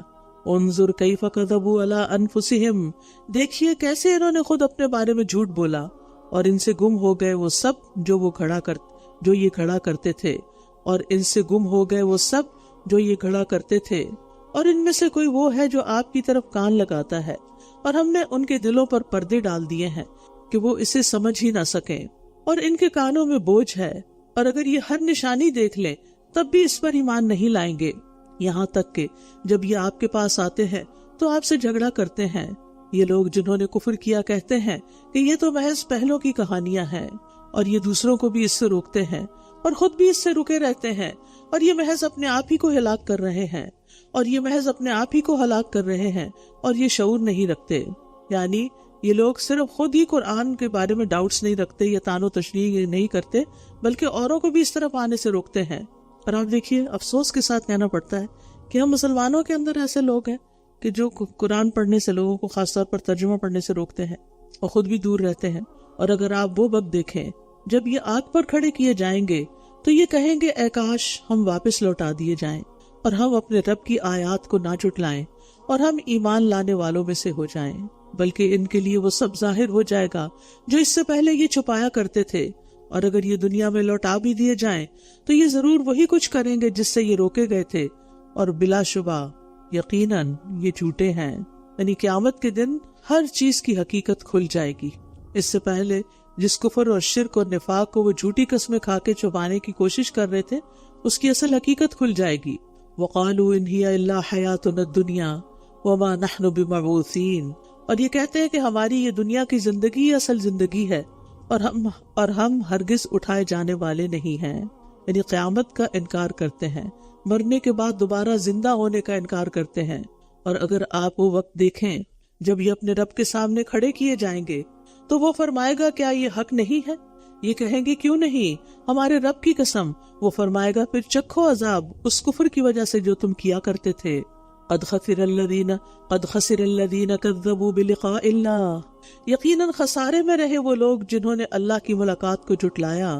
یہاں تک کہ جب ان کے پاس قیامت کی گھڑی اچانک آ جائے گی، یہ کہیں گے ہائے افسوس اس پر جو ہم نے اس میں کوتاہی کی، اور یہ اپنے بوجھ اپنی پشتوں پر اٹھائے ہوئے ہوں گے۔ خبردار کتنا برا ہے وہ بوجھ جو یہ اٹھائیں گے. وَمَا الْحَيَاةُ الدُّنْيَا إِلَّا لَعِبٌ وَلَهْوٌ وَلَلدَّارُ الْآخِرَةُ خَيْرٌ لِلَّذِينَ يَتَّقُونَ أَفَلَا تَعْقِلُونَ. اور دنیا کی زندگی کھیل اور تماشے کے سوا کچھ نہیں، اور آخرت کا گھر یقیناً بہتر ہے ان لوگوں کے لیے جو تقوی اختیار کرتے ہیں. کیا پھر تم عقل سے کام نہیں لیتے؟ دنیا کی زندگی کی حقیقت بتائی جا رہی ہے اور دنیا کے مقابلے میں آخرت کی بہتری کی بات کی جا رہی ہے، لیکن وہ کس کے لیے بہتر ہوگی؟ جو تقوی اختیار کرتے ہیں. اللہ تعالیٰ فرماتے ہیں کہ ایک عارضی چیز اور ایک کمتر درجے کی چیز کو تم زیادہ اہمیت دے رہے ہو اس پر جو پائیدار ہے اور ہمیشہ رہنے والی ہے اور سب سے بہترین ہے. کیا تو عقل سے کام نہیں لیتے؟ افلا تعقلون. بلا شبہ ہم جانتے ہیں کہ واقعی یہ باتیں آپ کو غمگین کرتی ہیں جو یہ کہتے ہیں، تو در حقیقت یہ آپ کو نہیں جھٹلاتے بلکہ یہ ظالم اللہ کی آیات کا انکار کرتے ہیں. نبی صلی اللہ علیہ وسلم کو یہاں تسلی دی جا رہی ہے کہ جب تک نبوت کا دعویٰ نہیں کیا تھا آپ نے تو آپ کی قوم آپ کو صادق اور امین کہتی تھی. جو ہی آپ نے اپنی نبوت کا اعلان کیا، اللہ کی آیات سنانا شروع کی، تو ان میں سے اکثر آپ کی مخالفت پر کمر بستہ ہو گئے اور نعوذ باللہ آپ کو جھوٹا قرار دینے لگے. تو آپ کو تسلی دی جا رہی ہے کہ آپ فکر نہیں کریں، یہ آپ کے اوپر نہیں آ رہی بات، آپ تو ہماری آیات سناتے ہیں، یہ تو دراصل ہمیں جھوٹا قرار دے رہے ہیں، ہماری آیات کو جھٹلا رہے ہیں. وَلَقَدْ كُذِّبَتْ رُسُلٌ مِّن قَبْلِكَ فَصَبَرُوا عَلَىٰ مَا كُذِّبُوا وَأُوذُوا حَتَّىٰ أَتَاهُمْ نَصْرُنَا. اور یقیناً آپ سے پہلے بھی کئی رسول جھٹلائے گئے تو انہوں نے صبر کیا اس پر جو وہ جھٹلائے گئے اور ستائے گئے، یہاں تک کہ ہماری مدد ان کے پاس آ گئی، اور اللہ کے کلمات کو کوئی بدلنے والا نہیں. اور یقیناً آپ کے پاس رسولوں کی کچھ خبریں آ چکی ہیں.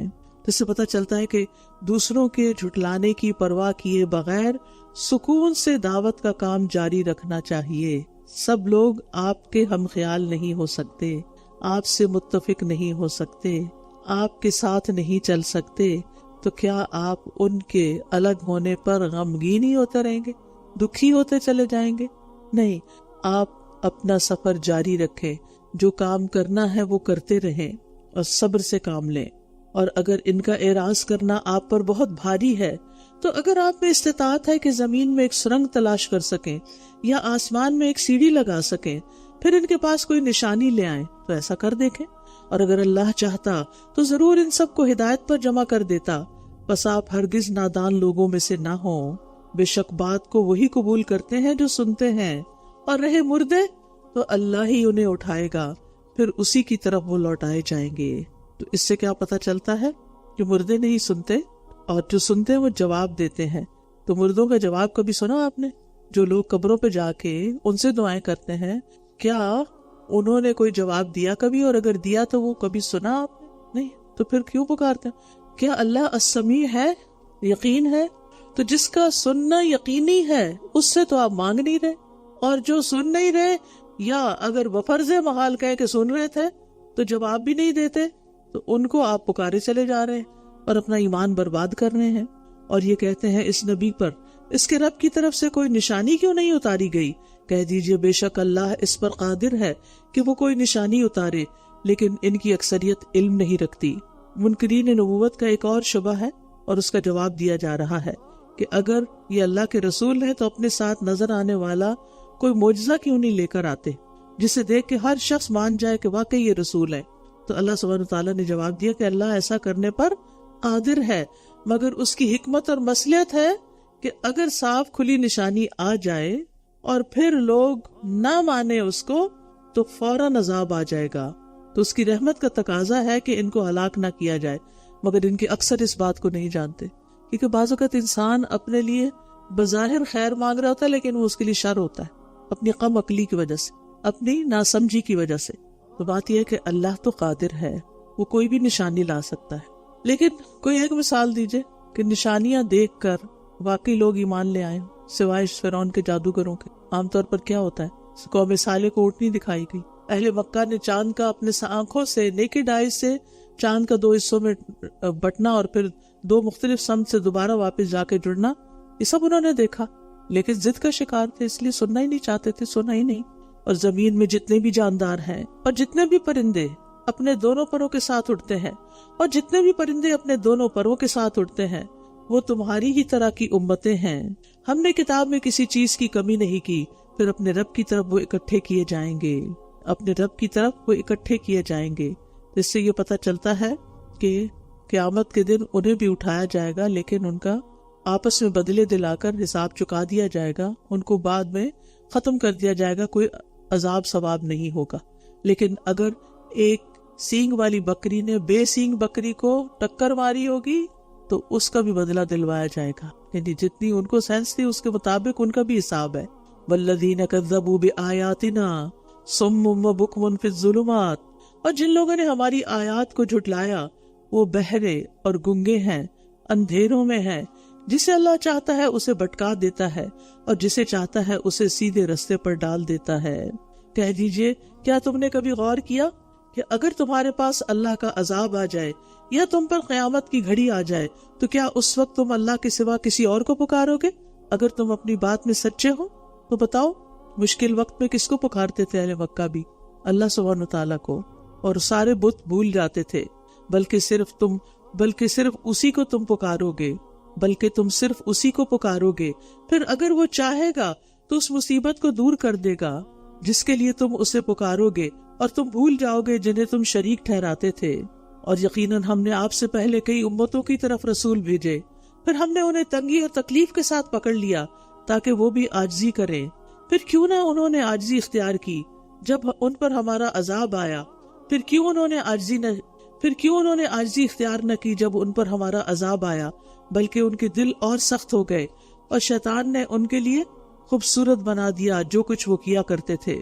فَلَمَّا نَسُوا مَا ذُكِّرُوا بِهِ فَتَحْنَا عَلَيْهِمْ أَبْوَابَ كُلِّ شَيْءٍ، پھر جب وہ اسے بھول گئے جس کی ان کو نصیحت کی گئی تھی تو ہم نے ان پر ہر عمدہ چیز کے دروازے کھول دیے، یہاں تک کہ جب وہ اس پر اترانے لگے جو وہ دیے گئے تھے تو ہم نے ان کو اچانک پکڑ لیا، تب وہ بالکل مایوس ہو کر رہ گئے۔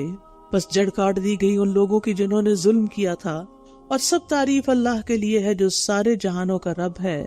کہہ دیجئے کیا تم نے غور کیا کہ اگر اللہ تمہاری سماعت اور تمہاری نگاہیں لے جائے اور تمہارے دلوں پر مہر لگا دے تو اللہ کے سوا کون سا معبود ہے جو انہیں تمہارے پاس واپس لا دے؟ دیکھیے کیسے ہم آیات کو پھیر پھیر کر لاتے ہیں، پھر بھی یہ اعراض کرتے ہیں۔ کہہ دیجئے کیا غور کیا تم نے، اگر اللہ کا عذاب تم پر اچانک یا علانیہ آ جائے تو کیا ظالم قوم کے سوا کوئی اور ہلاک کیا جائے گا؟ اور ہم رسولوں کو صرف خوشخبری دینے والے اور خبردار کرنے والے بنا کر بھیجتے ہیں، پھر جو کوئی ایمان لے آئے اور اصلاح کر لے تو ان پر نہ کوئی خوف ہوگا اور نہ وہ غمگین ہوں گے، اور جن لوگوں نے ہماری آیات کو جھٹلایا انہیں عذاب چھو کر رہے گا اس وجہ سے کہ وہ نافرمانی کرتے تھے۔ کہہ دیجئے میں تم سے یہ نہیں کہتا کہ میرے پاس اللہ کے خزانے ہیں، اور نہ میں غیب جانتا ہوں، اور نہ میں تم سے یہ کہتا ہوں کہ میں کوئی فرشتہ ہوں، میں تو صرف اس چیز کی پیروی کرتا ہوں جو میری طرف وحی کی جاتی ہے۔ کہہ دیجئے کیا نابینا اور دیکھنے والا برابر ہو سکتے ہیں؟ کیا پھر تم غور و فکر نہیں کرتے؟ اہل مکہ نبی صلی اللہ علیہ وسلم سے مطالبہ کر رہے تھے کہ اگر تم اللہ کے رسول ہو تو اللہ تعالیٰ سے مطالبہ کرو کہ ہمیں دنیا کا ساز و سامان اور فراوانی حاصل ہو جائے۔ تو اس آیت میں اس بات کا جواب دیا جا رہا ہے کہ میرے پاس اللہ کے خزانے نہیں، نہ میں غیب جانتا ہوں، نہ میں فرشتہ ہوں۔ مال عطا کرنا، خزانے عطا کرنا صرف اللہ کا کام ہے، غیب جاننا بھی اللہ کی صفت ہے، اور اسی طرح فرشتہ رسول نہیں ہوتا، انسانوں کے لیے انسان ہی رسول ہوتے ہیں۔ اور اس قرآن کے ذریعے ان لوگوں کو خبردار کیجیے جو ڈرتے ہیں کہ وہ اپنے رب کی طرف اکٹھے کیے جائیں گے، نہ ان کا اس کے سوا کوئی دوست ہوگا اور نہ سفارشی، تاکہ وہ تقوی اختیار کریں۔ یعنی لوگوں کو ڈرانے کا فائدہ کیا ہوگا کہ ان کا خوف بڑھ جائے گا اور وہ گناہوں سے بچنے لگیں گے جن سے ابھی تک نہیں بچے۔ اور آپ ان لوگوں کو اپنے سے دور نہ کیجیے جو صبح و شام اپنے رب کو پکارتے ہیں، جو اس کا چہرہ چاہتے ہیں۔ آپ پر ان کے حساب میں سے کچھ نہیں اور نہ آپ کے حساب میں سے ان پر کوئی چیز ہے، اگر پھر بھی آپ انہیں دور کریں تو آپ حق تلفی کرنے والوں میں سے ہو جائیں گے۔ سعد رضی اللہ عنہ بیان کرتے ہیں کہ ہم 6 آدمی رسول اللہ صلی اللہ علیہ وسلم کے پاس بیٹھے تھے۔ مشرکین نے کہا ان لوگوں کو اپنی مجلس سے نکال دیں تاکہ ہم پر جرأت نہ کر سکیں۔ ان لوگوں میں میں تھا، ابن مسعود تھے، حذیل کا ایک اور آدمی، اور 2 اور جن کا میں نام نہیں لیتا۔ تو رسول اللہ صلی اللہ علیہ وسلم کے دل میں اللہ نے جو چاہا خیال آیا۔ آپ ابھی سوچ ہی رہے تھے کہ اللہ تعالیٰ نے آیت نازل فرما دی یعنی مشرکین نے کیا مطالبہ کیا تھا؟ ان لوگوں کو مجلس سے نکال دے پھر ہم آئیں گے، ہم ان کے برابر نہیں بیٹھ سکتے۔ اب جو بھی آپ سوچ رہے تھے اللہ تعالیٰ نے آیت اتار دی کہ نہیں، آپ ان کو دور نہیں پھینکیں گے، آپ ان کو اپنے سے دور نہیں کریں گے۔ یاد رکھیے زندگی میں وہ شخص جو اللہ کا طالب ہو، اللہ سے محبت رکھتا ہو، چاہے وہ غریب ہی کیوں نہ ہو، اس کو سب سے مقدم رکھا جائے، اس کو عزت دی جائے، اس سے محبت کی جائے۔ ہم دعا بھی کرتے ہیں نا، اللہم ارزقنا حبک وحب من یحبک وحب عمل یقربنی الی حبک۔ اور اسی طرح ہم نے ان کے بعض کو بعض کے ذریعے آزمایا تاکہ وہ کہیں کیا یہی وہ لوگ ہیں جن پر اللہ نے ہمارے درمیان میں سے احسان کیا ہے؟ کیا اللہ شکر کرنے والوں کو بخوبی جاننے والا نہیں؟ اب ہوا یہ کہ یہ کمزور لوگ جو تھے، ان کا ایمان لانا سرداروں کے لیے آزمائش بن گیا۔ آپ جانتے ہیں کہ ابتداء میں نبی صلی اللہ علیہ وسلم پر ایمان لانے والوں کی اکثریت کمزور مردوں، عورتوں، لونڈیوں، غلاموں کی تھی۔ دولت مند لوگ جو انفلوئنشل لوگ ہوتے ہیں وہ بہت کم تھے۔ اب دوسرے لوگ آگے نکل گئے، یہ پیچھے رہ گئے۔ اب یہ ایک اور فتنہ بن گیا ان کے لیے۔ اور ویسے بھی آپ دیکھیں کہ جن کو اللہ نے زیادہ دیا ہوتا ہے نا دنیا میں، عموماً ان کے اندر تکبر آسانی سے آ جاتا ہے۔ جو ٹوٹے دل والا ہو وہ عاجز مسکین ہی رہتا ہے۔ پھر فرمایا، اور جب آپ کے پاس وہ لوگ آئیں جو ہماری آیات پر ایمان لاتے ہیں تو کہہ دیجئے سلام ہے تم پر، تمہارے رب نے اپنی ذات پر رحمت لازم کر رکھی ہے۔ بے شک تم میں سے جو کوئی جہالت کی وجہ سے برائی کا ارتکاب کرے پھر وہ اس کے بعد توبہ کر لے اور اصلاح کر لے تو بے شک وہ بہت بخشنے والا، نہایت رحم کرنے والا ہے۔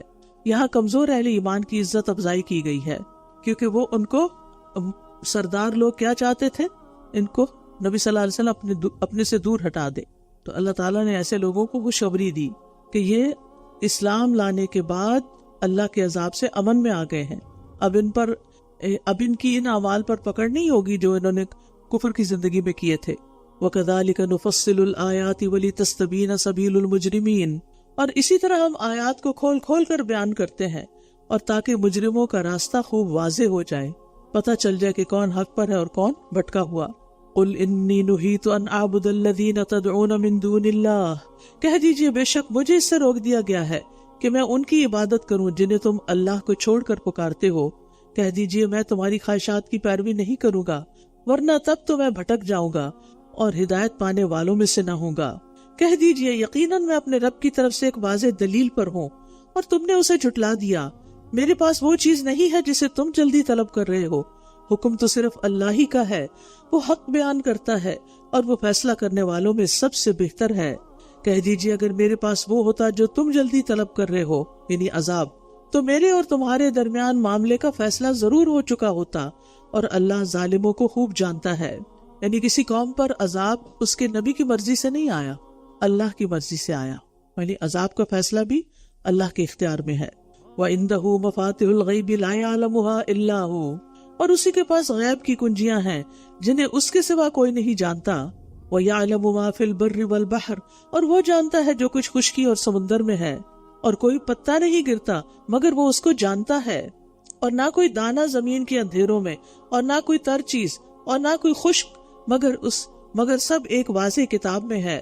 اور وہی ہے جو رات کو نیند میں تمہاری روح قبض کر لیتا ہے، اور وہ جانتا ہے جو تم دن کے وقت کمائی کرتے ہو، پھر وہ تمہیں اس دن میں اٹھا دیتا ہے، پھر وہ تمہیں اس دن میں اٹھا دیتا ہے تاکہ وقت مقرر پورا کیا جائے، پھر اسی کی طرف تمہارا لوٹنا ہے، پھر وہ تمہیں بتائے گا جو کچھ تم کیا کرتے تھے۔ تو یہاں اللہ تعالیٰ کی کمال قدرت کا بیان ہے۔ وہ کیا کیا کرتا ہے؟ یتوفاکم باللیل، یعنی نیند قبض کر لیتا ہے، ثم یبعثکم فیہ، دن کے وقت تمہاری روح لوٹا دیتا ہے، جس سے پتہ چلتا ہے کہ نیند بھی ایک طرح کی موت ہی ہے۔ اور یہ کیوں ہوتا ہے؟ لیقضی اجل مسمى، یعنی تم میں سے ہر ایک کے لیے جو رزق اور عمر کی حد مقرر ہے وہ پوری ہو جائے۔ ثم الیہ مرجعکم، پھر واپسی اسی کی طرف ہوگی، اسی کی طرف مرجع ہے۔ تو اس سے اللہ کی کمال قدرت ثابت ہوتی ہے۔ وَهُوَ الْقَاهِرُ فَوْقَ عِبَادِهِ وَيُرْسِلُ عَلَيْكُمْ حَفَظًا حَتَّى إِذَا جَاءَ أَحَدَكُمُ الْمَوْتُ تَوَفَّتْهُ رُسُلُنَا وَهُمْ لَا يُفَرِّطُونَ، اور وہ اپنے بندوں پر غالب ہے اور وہی تم پر نگہبان فرشتے بھیجتا ہے، یہاں تک کہ جب تم میں سے کسی ایک کو موت آتی ہے تو ہمارے بھیجے ہوئے فرشتے اسے فوت کر لیتے ہیں اور وہ کوئی کوتاہی نہیں کرتے۔ کچھ فرشتے تو آتے ہیں نا ہمارے اعمال لکھنے کے لیے، صبح شام ان کی ڈیوٹی چینج ہوتی ہے، جن کو کرامن کاتبین آپ کہتے ہیں، اور پھر کچھ اور فرشتے آتے ہیں کس لیے؟ بہت سے کام ہے فرشتوں کے، آتے ہیں روح نکالنے کے لیے، جان لینے کے لیے، ہیں فرشتے لیکن جان بھی لیتے ہیں. ثم ردوا الی اللہ مولاہم الحق الا لہ الحکم وہو اسرع الحاسبین. پھر وہ اللہ کی طرف لوٹائے جاتے ہیں جو ان کا حقیقی مولا ہے، خبردار اسی کے لیے فیصلے کا اختیار ہے اور وہ سب سے زیادہ جلد حساب لینے والا ہے. قل من ینجیکم من ظلمات البر والبحر، کہہ دیجئے کون تمہیں خشکی اور سمندر کے اندھیروں سے نجات دیتا ہے؟ تم اسی کو گڑ گڑا کر اور چپکے چپکے پکارتے ہو. البتہ اگر اس نے ہمیں اس مشکل سے نجات دے دی تو یقیناً ہم ضرور شکر گزاروں میں سے ہو جائیں گے. اکثر لوگ ایسا ہی کرتے ہیں، جب مشکل آتی ہے تو اللہ کو رو رو کے پکارتے ہیں. اچھا بعض تو پکارتے بھی نہیں ہیں، وہ لوگوں سے ہی بات کرنا چاہتے ہیں. کسی نے مجھے میسج کیا کہ اگر آپ کے پاس 1 گھنٹہ ہے تو میں آپ کو اپنی کوئی بات پریشانی شیئر کرنا چاہتی ہوں. تو میں نے ان سے کہا میں بہت معذرت خواہ ہوں، میں دورہ قرآن میں مصروف ہوں، مجھے پورے پارے کی تیاری کرنی ہوتی ہے. تو آپ کو میری ایڈوائس یہ ہے کہ آپ وضو کر کے 1 گھنٹے کے لیے مسلسل نفل پڑھ کے رو کے اللہ تعالیٰ سے فریاد کریں، تو آپ کو مجھے بتانے کی ضرورت بھی پیش نہیں آئے گی اور انشاءاللہ آپ کا مسئلہ حل ہو جائے گا. آپ دیکھیں 1 گھنٹہ انسان کو ہم کہانی سنانا چاہتے ہیں، ہم 1 گھنٹہ نفل کیوں نہیں پڑھنا چاہتے؟ ہم 1 گھنٹے کے لیے رات کے آخری حصے میں کیوں نہیں اٹھتے جب اللہ تعالیٰ فرماتے ہیں کہ ہے کوئی جو مجھ سے مانگے تو میں اس کو دوں، ہے کوئی جو مجھ سے بخشش مانگے تو میں اس کو بخش دوں. ہم پھر سوچتے ہیں انسان بھی تو ہو جو ہمارے دکھوں اور زخموں پر مرہم رکھے. ٹھیک ہے انسان کا دارو ہے، لیکن ہم انسانوں سے ہی ساری توقعات کیوں رکھتے ہیں کہ یہ ہمارا مسئلہ حل کر دیں گے؟ وہ تو خود کمزور ہیں، وہ تو خود فقیر ہیں، ان کی تو اپنی لمٹس ہیں، ان کا علم بھی محدود ہے، ان کے پاس کوئی قوت طاقت بھی نہیں. سارے اختیارات کا مالک تو اللہ ہے، آسمان و زمین کا مالک تو وہ ہے. ہم اس کے در پہ کیوں نہیں جاتے اور رو کے اس کو کیوں نہیں پکارتے؟ اس کے آگے سجدے میں کیوں نہیں گڑ گڑاتے؟ اس کے نام پر صدقہ خیرات کیوں نہیں کرتے جو بلاؤں کو ٹالتا ہے؟ ہم اس اللہ کے بندوں کی خدمت کیوں نہیں کرتے؟ ہم محسن کیوں نہیں بنتے؟ ہم لوگوں کے کام سنوارنے لگے. حدیث میں آتا ہے نا کہ اللہ بندے کی مدد میں ہوتا ہے اس وقت تک جب تک وہ اپنے بھائی کی مدد میں ہوتا ہے. آپ لوگوں کی خدمت میں لگ جائیں، لوگوں کے کام بنانے، لوگوں کے کام آنے لگ جائیں، آپ کی مشکلیں خود ہی آسان ہونے لگیں گی، آپ کے غم دھلنے لگیں گے. لیکن اگر آپ سارا وقت صرف غم غم غم کھاتے رہے تو وہی آپ کے جسم کا حصہ بن جائے گا اور پھر پورے ہی غم میں ڈل جائیں گے، نتیجہ پھر بھی کچھ نہیں نکلے گا. تو اس سے وہ آئے نا سورۃ آل عمران، فَأَصَابَكُمْ غَمًّا بِغَمٍّ لِكَيْ لَا تَحْزَنُوا، اس نے تم پر غم بھیجے تاکہ تم غمگین نہ ہو. تو جب مشکلات اپنی حد کو پہنچ جاتی ہیں تو وہیں سے ان کا رستہ ان کے دور ہونے کا، ختم ہونے کا رستہ نکل آتا ہے. اور ہر وقت، ہر کام کے لیے ایک وقت مقرر ہے. قد جعل اللہ لکل شیء قدرا، انتظار جلدی نہیں، کیونکہ ہر مسئلے کو ایک دن حل ہو ہی جانا ہے. اللہ سے اچھی امیدیں رکھیں. اور یہ مشکلات تو وہ کسی شاعر نے تو کہا تھا نا، یہ تو مشکلات آتی ہیں تمہیں اونچا اڑانے کے لیے، لیکن میں سمجھتی ہوں کہ مشکلات آتی ہیں ہمیں اللہ سے قریب کرنے کے لیے اور ہم سمجھ نہیں پاتے. تو کوئی بھی تکلیف آئے چھوٹی یا بڑی، یہی سوچیں کہ گناہ جڑنے لگ گئے ہیں اور اللہ سے قریب ہونے کا سفر شروع ہو گیا ہے. کہہ دیجئے کون تمہیں خشکی اور سمندر کے اندھیروں سے نجات دیتا ہے؟ یعنی رات کو دن میں کون بدلتا ہے؟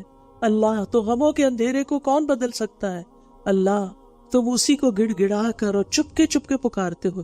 جب جان جانے لگتی ہے نا تو پھر یاد آتا ہے وہ کہ اگر اس نے ہمیں اس مشکل سے نجات دے دی تو ہم ضرور شکر گزاروں میں سے ہو جائیں گے. کہہ دیجئے اللہ ہی تمہیں اس سے بھی اور ہر مصیبت سے نجات دیتا ہے. کتنی خوبصورت آیت ہے. قل اللہ ینجیکم منہا ومن کل کرب ثم انتم تشرکون. پھر بھی تم شرک کا ارتکاب کرتے ہو، پھر تم دوسروں کو کریڈٹ دیتے ہو ان کی وجہ سے، ان کے لیے، ان کی خاطر. یعنی اس نے میری مشکل آسان کر دی.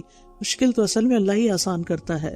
کہہ دیجئے وہ اس پر قادر ہے کہ تم پر تمہارے اوپر سے عذاب بھیجے یا تمہارے پاؤں کے نیچے سے، یا تمہیں وہ گروہوں میں باہم لڑا دے اور تمہارے باز کو باز کی لڑائی کا مزہ چکھا دے. دیکھیے کس طرح ہم آیات کو پھیر پھیر کر بیان کرتے ہیں تاکہ یہ سمجھ جائیں. یہاں اللہ سبحانہ وتعالیٰ کی صفت القادر بیان ہوئی ہے اور ایک اور جگہ القاہر بیان ہوئی ہے. قاہر کا معنی ہوتا ہے غالب، اور یہ قادر سے زائد صفت ہوتی ہے. یعنی خود قادر ہونے کے ساتھ ساتھ دوسرے کو مراد حاصل کرنے سے روک دینے والا بھی ہے۔ اللہ تعالیٰ اپنی اس صفت قہاریت کی بنا پر ہی کائنات کو عدم سے وجود میں لایا، پھر وجود کو فنا بھی دیتا ہے، اس پہ خرابی بھی طاری کر دیتا ہے۔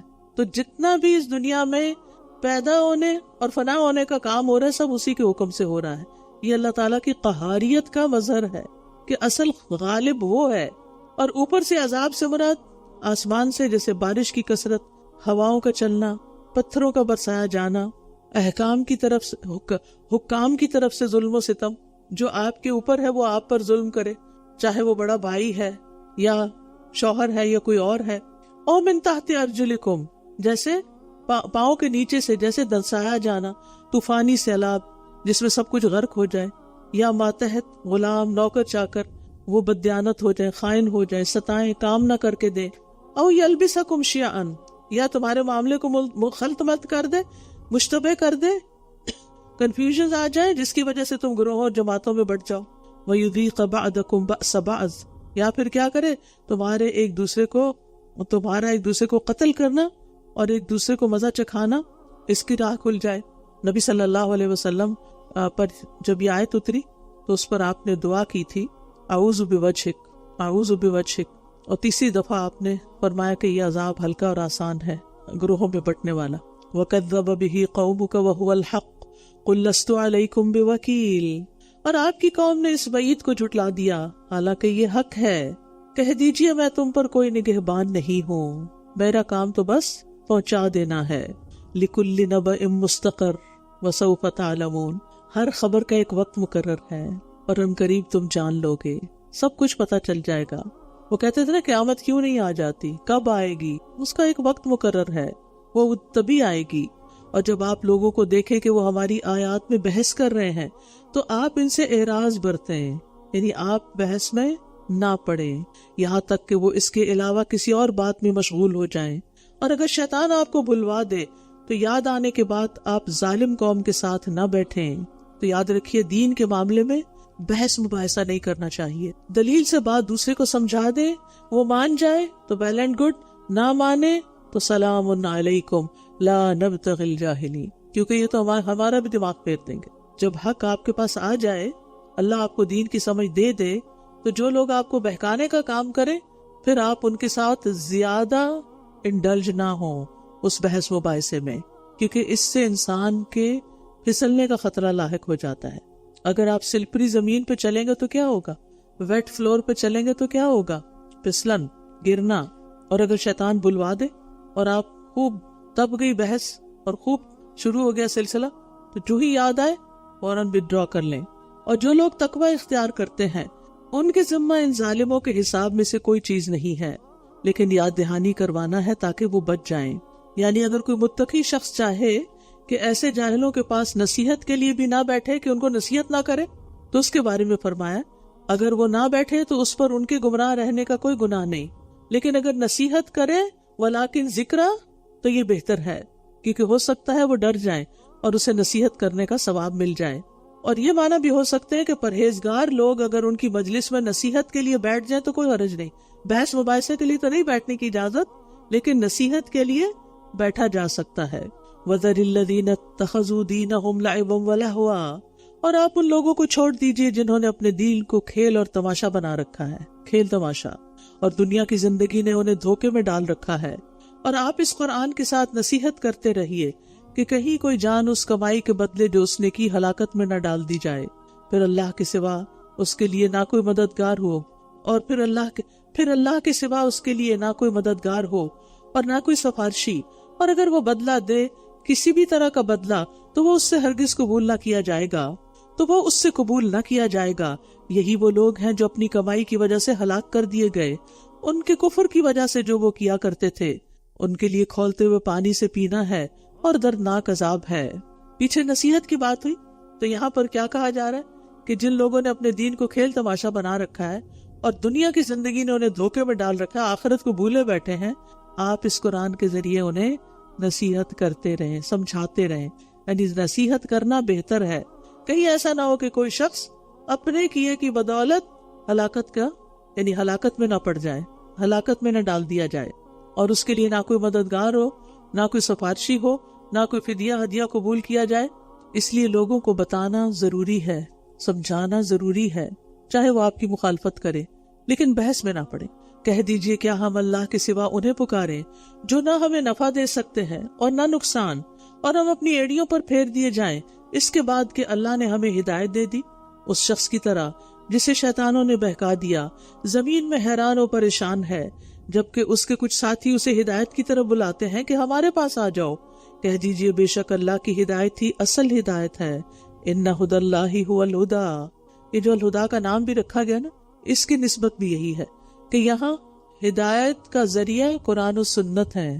بس جو ہدایت اللہ کی طرف سے آئے گی وہ اصل ہدایت ہے، نہ کہ اگر استاد یا کوئی بزرگ یا کوئی اور لوگ اپنی طرف بلائیں یا پھر اپنے من گھڑت فلسفے سنائیں تو وہ ہمارے لیے حجت نہیں ہے. بے شک اللہ کی ہدایت ہی اصل ہدایت ہے، اور ہم حکم دیے گئے ہیں کہ ہم رب العالمین کے فرما بردار ہو جائیں. وَأَنْ أَقِيمُوا الصَّلَاةَ وَاتَّقُوهُ وَهُوَ الَّذِي إِلَيْهِ تُحْشَرُونَ. اور یہ کہ نماز قائم کرو اور اس سے ڈرو، وہی ہے اور وہی ہے جس کی طرف تم سب اکٹھے کیے جاؤ گے. یہاں نماز کا حکم کیوں آ گیا؟ اس لیے کہ جب انسان دین کا کام کرتا ہے نا، تبلیغ کا کام کرتا ہے، تو لوگوں کی باتیں سنتا ہے اور پھر مخالفوں کی مخالفت دیکھتا ہے، تو اس کی طبیعت کے اندر ایک ملال ضرور آتا ہے. تو اس کو پھر اپنی دھلائی چاہیے ہوتی ہے، اس سارے کو انڈو کرنے کی ضرورت ہوتی ہے، اور نماز اس کا بہترین طریقہ ہے. نبی صلی اللہ علیہ وسلم فرمایا کرتے تھے اقیم الصلاۃ یا بلال ارحنا بہا. اقامت کو ہمیں اس سے راحت پہنچاؤ نماز کے ذریعے. کیونکہ آپ کیا کرتے ہیں نماز پہلے وضو کرتے ہیں. وضو کرنے سے کیا ہوتا ہے؟ آپ کے وضو کے اعضاء ٹھنڈے ہو جاتے ہیں، دھل جاتے ہیں، آپ ریلیکس موڈ میں آ جاتے ہیں. پھر اس کے بعد آپ مصلی پہ جاتے ہیں. جسمانی طہارت کے بعد اب آپ اپنے رب سے ہم کلام ہوتے ہیں. رب آپ کی طرف متوجہ ہوتا ہے، اس کی رحمت آپ کی طرف آتی ہے، اور آپ اپنے دل کا حال اللہ کے سامنے رکھتے ہیں. قرآن کی جو آیتیں پڑھتے ہیں ان پہ غور کرتے ہیں. بائی دا ٹائم آپ نماز کے بعد تسبیحات ذکر کر کے جب اٹھتے ہیں تو آپ ہلکے پھلکے ہو چکے ہوتے ہیں. اور اگر 5 نمازیں اسی طرح انسان پڑھے کہ اپنی ساتھ ساتھ صفائی کرے تو زندگی بہت آسان ہو سکتی ہے، اور عام زندگی میں تقوی اختیار کرے. اور اس بات کو یاد رکھے کہ اللہ کے پاس جانا ہے، وہ سب چیزوں کا فیصلہ کر دے گا. وَهُوَ الَّذِي خَلَقَ السَّمَاوَاتِ وَالْأَرْضَ بِالْحَقِّ. اور وہی ہے جس نے آسمانوں اور زمین کو حق کے ساتھ پیدا کیا، اور جس دن وہ کہے گا ہو جا تو وہ ہو جائے گا. اسی کی بات سچی ہے، اور اسی کے لیے بادشاہت ہوگی جس دن سور میں پھونکا جائے گا. وہی غیب اور حاضر کا جاننے والا ہے، اور وہ بہت حکمت والا، خوب خبر رکھنے والا ہے. یہاں آسمانوں اور زمین کو پیدا کرنے کا مقصد بتایا جا رہا ہے کہ وہ حق کے ساتھ پیدا کیے گئے، بے مقصد اور کھیل کے لیے نہیں، بلکہ حق کو ثابت کرنے کے لیے، خاص مقصد کے لیے. اور وہ کیا ہے؟ اچھا عمل کون کرتا ہے. لِيَبْلُوَكُمْ أَيُّكُمْ أَحْسَنُ عَمَلًا وَمَا خَلَقْتُ الْجِنَّ وَالْإِنسَ إِلَّا لِيَعْبُدُونَ. کہ جنوں اور انسانوں کی تخلیق کا مقصد ہی کیا ہے؟ کہ اللہ کی عبادت کریں. ساری کائنات لگی ہوئی ہے اللہ کی تسبیح کرنے. اب انسان کو اس مقصد کے لیے پیدا کیا گیا، اور پھر ان ساری چیزوں کو انسانوں کے لیے مسخر کیا گیا کہ وہ ان کو استعمال کریں. وَسَخَّرَ لَكُم مَّا فِي السَّمَاوَاتِ وَمَا فِي الْأَرْضِ جَمِيعًا مِّنْهُ. اور اس نے تمہاری خاطر جو کچھ آسمانوں میں ہے اور جو زمین میں، سب کو اپنی طرف سے مسخر کر دیا. وَالَّذِي خَلَقَ لَكُم مَّا فِي الْأَرْضِ جَمِيعًا. جو کچھ زمین میں ہے اس نے سارے کا سارا تمہارے لیے پیدا کیا. تو یعنی کائنات کے بنانے کا ایک مقصد ہے. وَإِذْ قَالَ إِبْرَاهِيمُ لِأَبِيهِ آزَرَ أَتَتَّخِذُ أَصْنَامًا آلِهَةً. اور جب ابراہیم نے اپنے باپ آزر سے کہا کیا تو بتوں کو معبود بناتا ہے؟ بے شک میں تجھے اور تیری قوم کو کھلی گمراہی میں دیکھتا ہوں. اب یہاں ابراہیم علیہ السلام کا قصہ کیوں بیان کیا گیا؟ اس لیے کہ وہ توحید کے سب سے بڑے داعی اور شرک سے بیزار تھے. تو مسلمانوں کو سمجھایا جا رہا ہے کہ دیکھو انہوں نے کس طرح اپنی قوم سے، اپنے گھر والوں سے علیحدگی اختیار کر لی. مشرکین مکہ جو تھے یہ ابراہیم علیہ السلام کے دین پر ہونے کا دعویٰ کرتے تھے، اور ابراہیم علیہ السلام تو موحد تھے. تو اب تمہارے پاس شرک کی کیا دلیل رہ جاتی ہے؟ تمہیں اپنے باپ ابراہیم کا اسوہ فالو کرنا چاہیے. اور اسی طرح ہم ابراہیم کو آسمانوں اور زمین کی بادشاہت دکھاتے تھے تاکہ وہ بھرپور یقین کرنے والوں میں سے ہو جائیں. یعنی ان کی ایک جرنی تھی رب تک پہنچنے کی، اور وہ تھی اللہ کی نشانیوں میں غور و فکر کے ساتھ. پھر جب اس پر رات چھا گئی تو اس نے ایک ستارہ دیکھا، کہنے لگا یہ میرا رب ہے، کہنے لگا یہ میرا رب ہے. پھر جب وہ غروب ہو گیا تو کہا میں غروب ہو جانے والوں کو پسند نہیں کرتا. پھر جب اس نے چاند کو چمکتا ہوا دیکھا تو کہنے لگا یہ میرا رب ہے. پھر جب وہ غروب ہو گیا تو اس نے کہا اگر میرے رب نے مجھے ہدایت نہ دی تو میں ضرور گمراہ لوگوں میں سے ہو جاؤں گا. پھر جب اس نے سورج کو چمکتا ہوا دیکھا تو کہنے لگا یہ میرا رب ہے، یہ سب سے بڑا ہے. پھر جب وہ بھی غروب ہو گیا تو اس نے کہا اے میری قوم، بے شک میں ان سے بیزار ہوں جنہیں تم شریک ٹھہراتے ہو. انی وجہت وجہی للذی فطر السماوات والارض حنیفا وما انا من المشرکین. بے شک میں نے یکسو ہو کر اپنے چہرے کو اس ہستی کی طرف پھیر دیا جس نے آسمانوں اور زمین کو پیدا کیا اور میں مشرکین میں سے نہیں ہوں. تو پوری قوم سے، خاندان سے، ہر مال و متاع، ہر چیز سے منہ موڑ کر اپنا چہرہ اللہ کی طرف کر لیا. اللہم اجعل لی کلہ صالحا واجعلہ بوجہک خالصا. اپنا چہرہ اللہ کی طرف کر لینا چاہیے اور اللہ کے چہرے کی خاطر عمل کرنے چاہیے. وحاجہ قومہ، اور اس کی قوم نے اس سے جھگڑا کیا. اس نے کہا کیا تم مجھ سے اللہ کے بارے میں جھگڑتے ہو حالانکہ اسی نے مجھے ہدایت بخشی ہے، اور میں ان سے نہیں ڈرتا جنہیں تم اس کے ساتھ شریک ٹھہراتے ہو، کیونکہ وہ بتوں سے ڈراتے ہوں گے کہ تم نے بتوں کو چھوڑ دیا تو تمہاری شامت آ جائے گی، مگر یہ کہ میرا رب کچھ اور چاہے. میرے رب نے ہر چیز کا علم سے احاطہ کر رکھا ہے. کیا پھر تم نصیحت نہیں پکڑتے؟ اور میں ان سے کیوں کر ڈروں جنہیں تم شریک ٹھہراتے ہو، جبکہ تم اس بات سے نہیں ڈرتے کہ تم نے اللہ کے ساتھ ان کو شریک ٹھہرایا جس کی اس نے تم پر ہرگز کوئی دلیل نہیں اتاری. تو دونوں گروہوں میں سے کون امن کا زیادہ حقدار ہے اگر تم جانتے ہو؟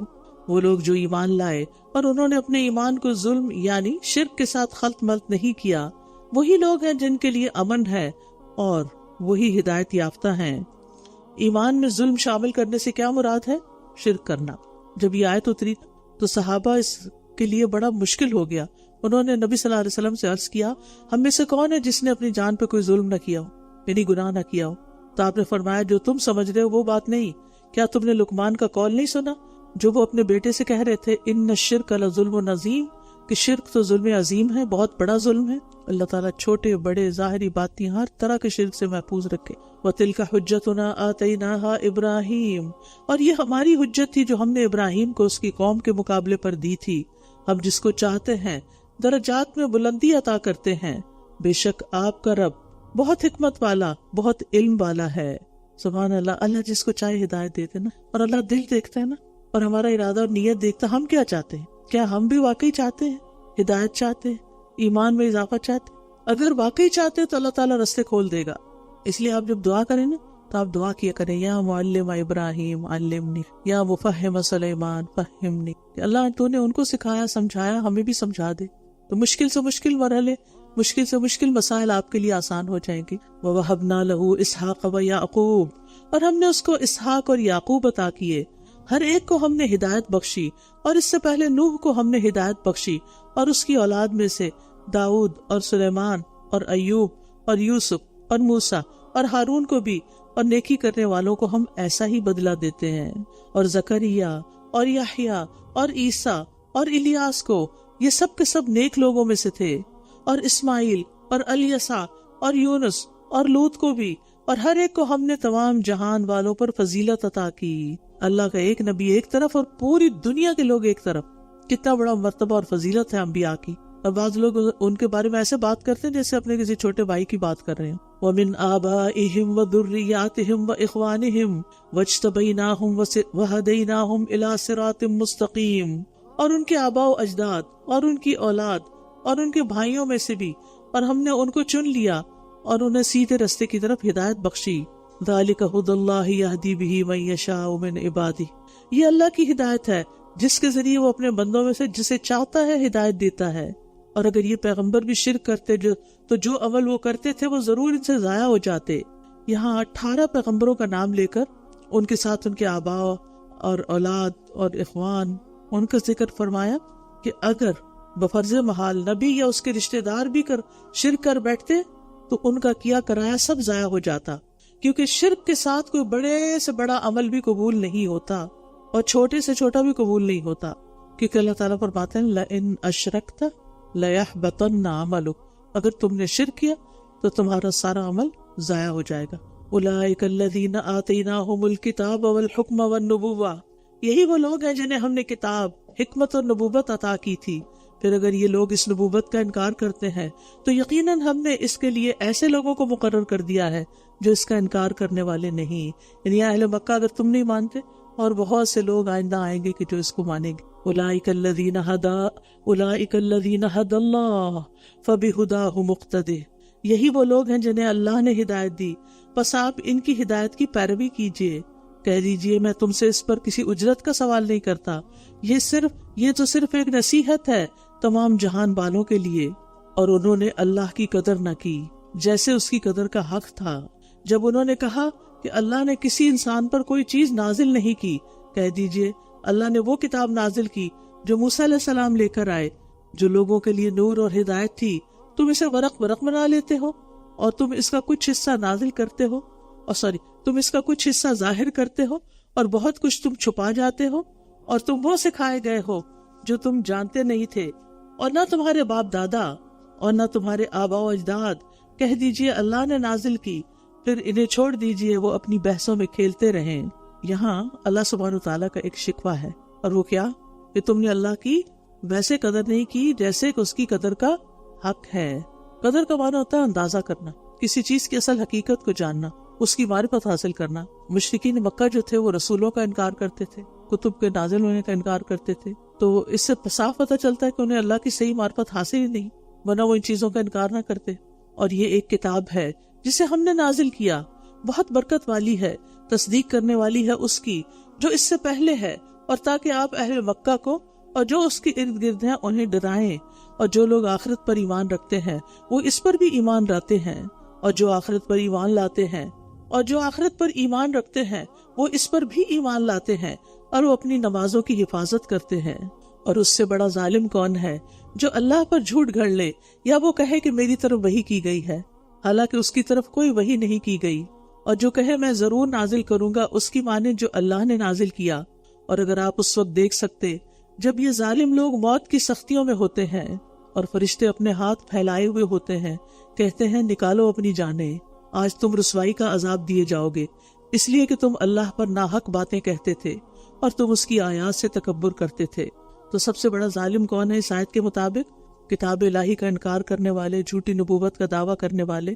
اور اس آیت سے عذاب قبر کے برحق ہونے کی دلیل بھی مل رہی ہے، کیونکہ وہ فرشتے ہاتھ پھیلا کے کہیں گے کہ آج تمہیں دردناک عذاب دیا جائے گا. اخرجوا انفسکم اليوم تجزون عذاب الہون، آج تمہیں رسوائی کا عذاب دیا جائے گا. تو اس سے آج کون سا ہے پھر مرنے والے دن، قبر میں جانے کا؟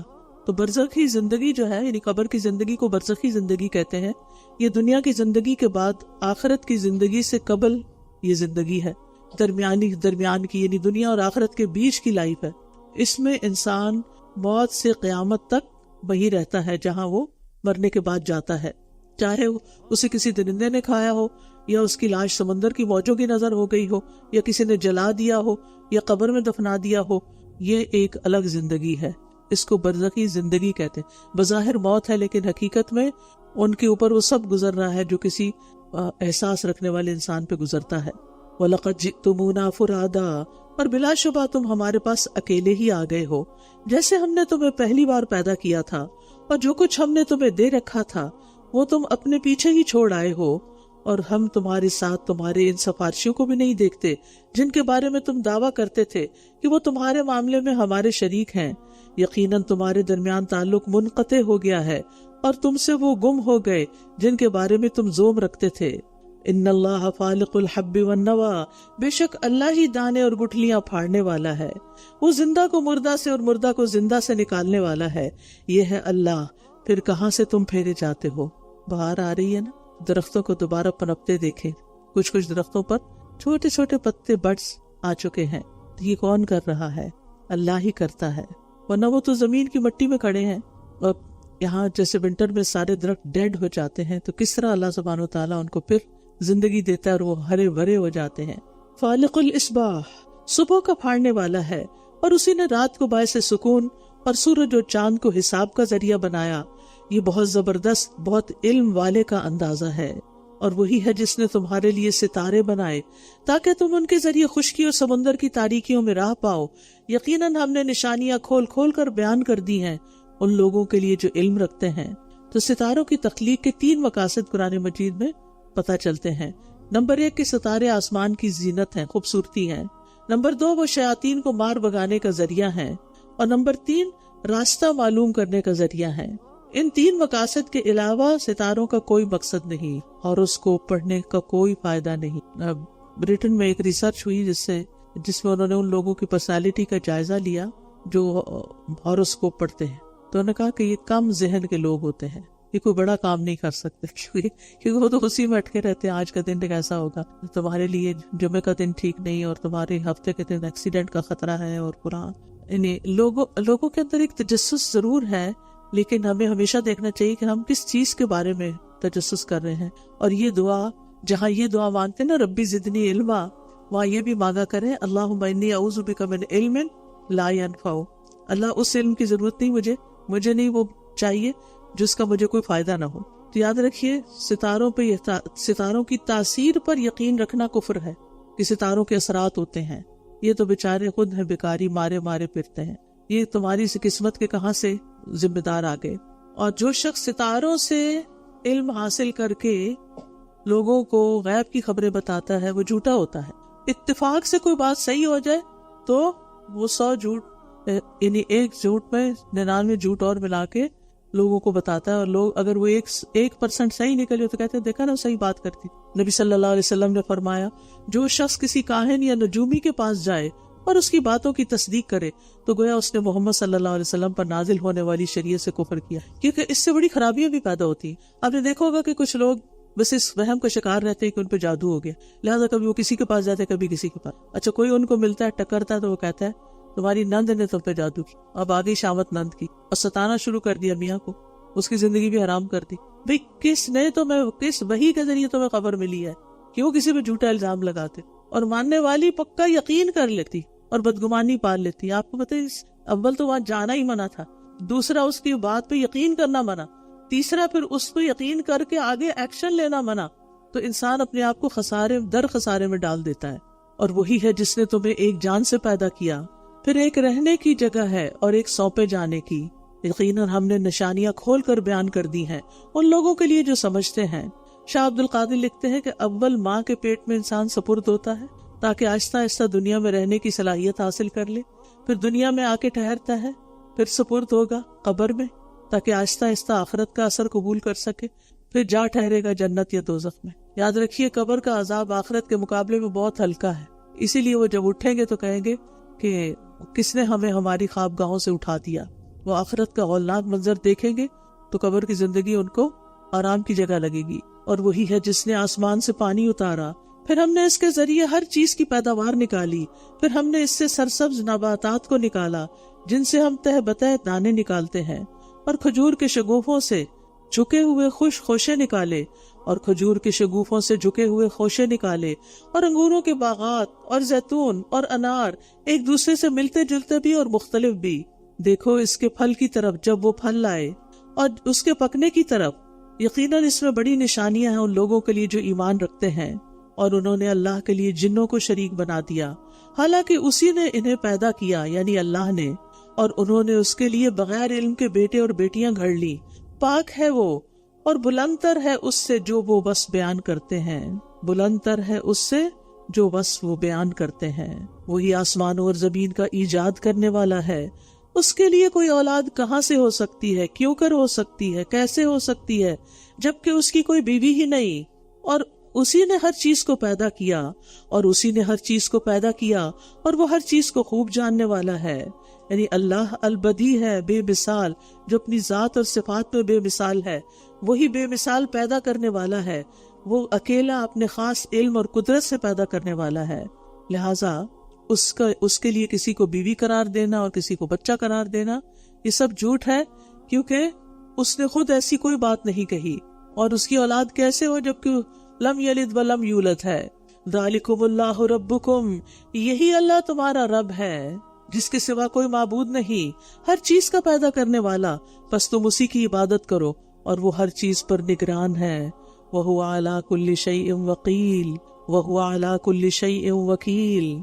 تو یہاں اللہ کی ایک صفت رب، اللہ کا نام آیا، رب آیا، الہ آیا، خالق آیا، اور وکیل۔ ایک ہی آیت کے اندر کتنے سارے نام صفات۔ تو اللہ الخالق ہے اور اسی نے تمام تقدیروں کو پیدا کیا اور تمام انسانوں کو اور تمام چیزوں کو. لا تدرکہ الابصار وہو یدرک الابصار وہو اللطیف الخبیر. نگاہیں اسے نہیں پا سکتی اور وہ نگاہوں کو پا لیتا ہے اور وہ بہت باریک بین خوب باخبر ہے. ادراک کا ایک معنی ہوتا ہے کسی چیز کی حقیقت کو پا لینا. ادراک کا معنی اگر آنکھوں سے دیکھنا ہو تو اس کے بارے میں تو حضرت عائشہ فرماتی ہیں جو تمہیں یہ کہے کہ محمد صلی اللہ علیہ وسلم نے اپنے رب کو دیکھا تو اس نے یقیناً جھوٹ کہا، کیونکہ کوئی رب کو دیکھ نہیں سکتا. انہوں نے پھر یہی آیت پڑھی. صرف ابن عباس دیکھنے کے قائل ہیں، مگر ساتھ ہی یہ بھی فرماتے ہیں کہ آپ نے اپنے دل کی آنکھ سے 2 مرتبہ اللہ کو دیکھا ہے. وہ یہ نہیں کہتے کہ نیکڈ آئی سے دیکھا ہے سامنے. اور کچھ علماء یہ کہتے ہیں کہ دیکھا ہی نہیں، سرے سے نہیں دیکھا. وہ جو 2 دفعہ دیکھنے کی بات آتی ہے نا، وہ جبریل علیہ السلام سے متعلق ہے، کیونکہ جبریل علیہ السلام کو نبی صلی اللہ علیہ وسلم نے 2 مرتبہ اپنی اصل حالت میں دیکھا. لیکن قیامت کے دن انبیاء کے علاوہ سارے مومن اللہ کا دیدار کر سکیں گے. وجوہ یومئذ ناظرہ الی ربہا ناظرہ. اور اس کو اللہ تعالیٰ کو قیامت کے دن دیکھنے میں انسانوں کو کوئی دشواری نہیں ہوگی. بعض نے ادراک کا معنی حقیقت بھی لیا ہے کہ اللہ کی حقیقت کو کوئی نہیں پا سکتا، کیونکہ ہم مخلوق ہیں، وہ خالق ہیں. مخلوق کیسے خالق کی حقیقت جان سکتی ہے؟ اور وہ اللطیف ہے، نرمی کرنے والا ہے، مہربانی کرنے والا ہے. اس نے اپنے انبیاء، اولیاء، علماء، راسخین فی العلم، اہل بصیرت کو معرفت نصیب کی. یہ اس کا علمی لطف ہے. عملی لطف اہل دانش کو معاش اور معاملات میں ان کو آگاہی دی. باطنی لطف اہل قناعت اور آزاد طبع انسانوں کو پورا حصہ دیا. تکوینی لطف ہر موجود شے کو عدم سے وجود بخشا. دنیاوی لطف اس نے بہت سے انسانوں کو دنیا کا بڑا حصہ اور کامرانی عطا کی. اور اخروی لطف اس کے لیے صالح اور نیک انسانوں کے لیے اللہ کی معیت کا لطف، اللہ کے دیدار کا لطف. اور الخبیر بھی ہے. قد جاءکم بصائر من ربکم فمن ابصر فلنفسہ ومن عمی فعلیہا وما انا علیکم بحفیظ. بلا شبہ تمہارے پاس تمہارے رب کی طرف سے کھلی دلیلیں آ گئیں، تو جس نے بصیرت سے کام لیا سو وہ اس کے اپنے لیے ہے، اور جو اندھا بنا رہا تو اس کا وبال اسی پر ہے، اور میں تم پر کوئی نگران نہیں ہوں. بصارت آنکھوں کی روشنی ہوتی ہے اور بصیرت دل کی روشنی کا نام ہے. تو اللہ تعالیٰ نے جن کو دلوں کی روشنیاں دی ان کو حقیقت نظر آ جاتی ہے.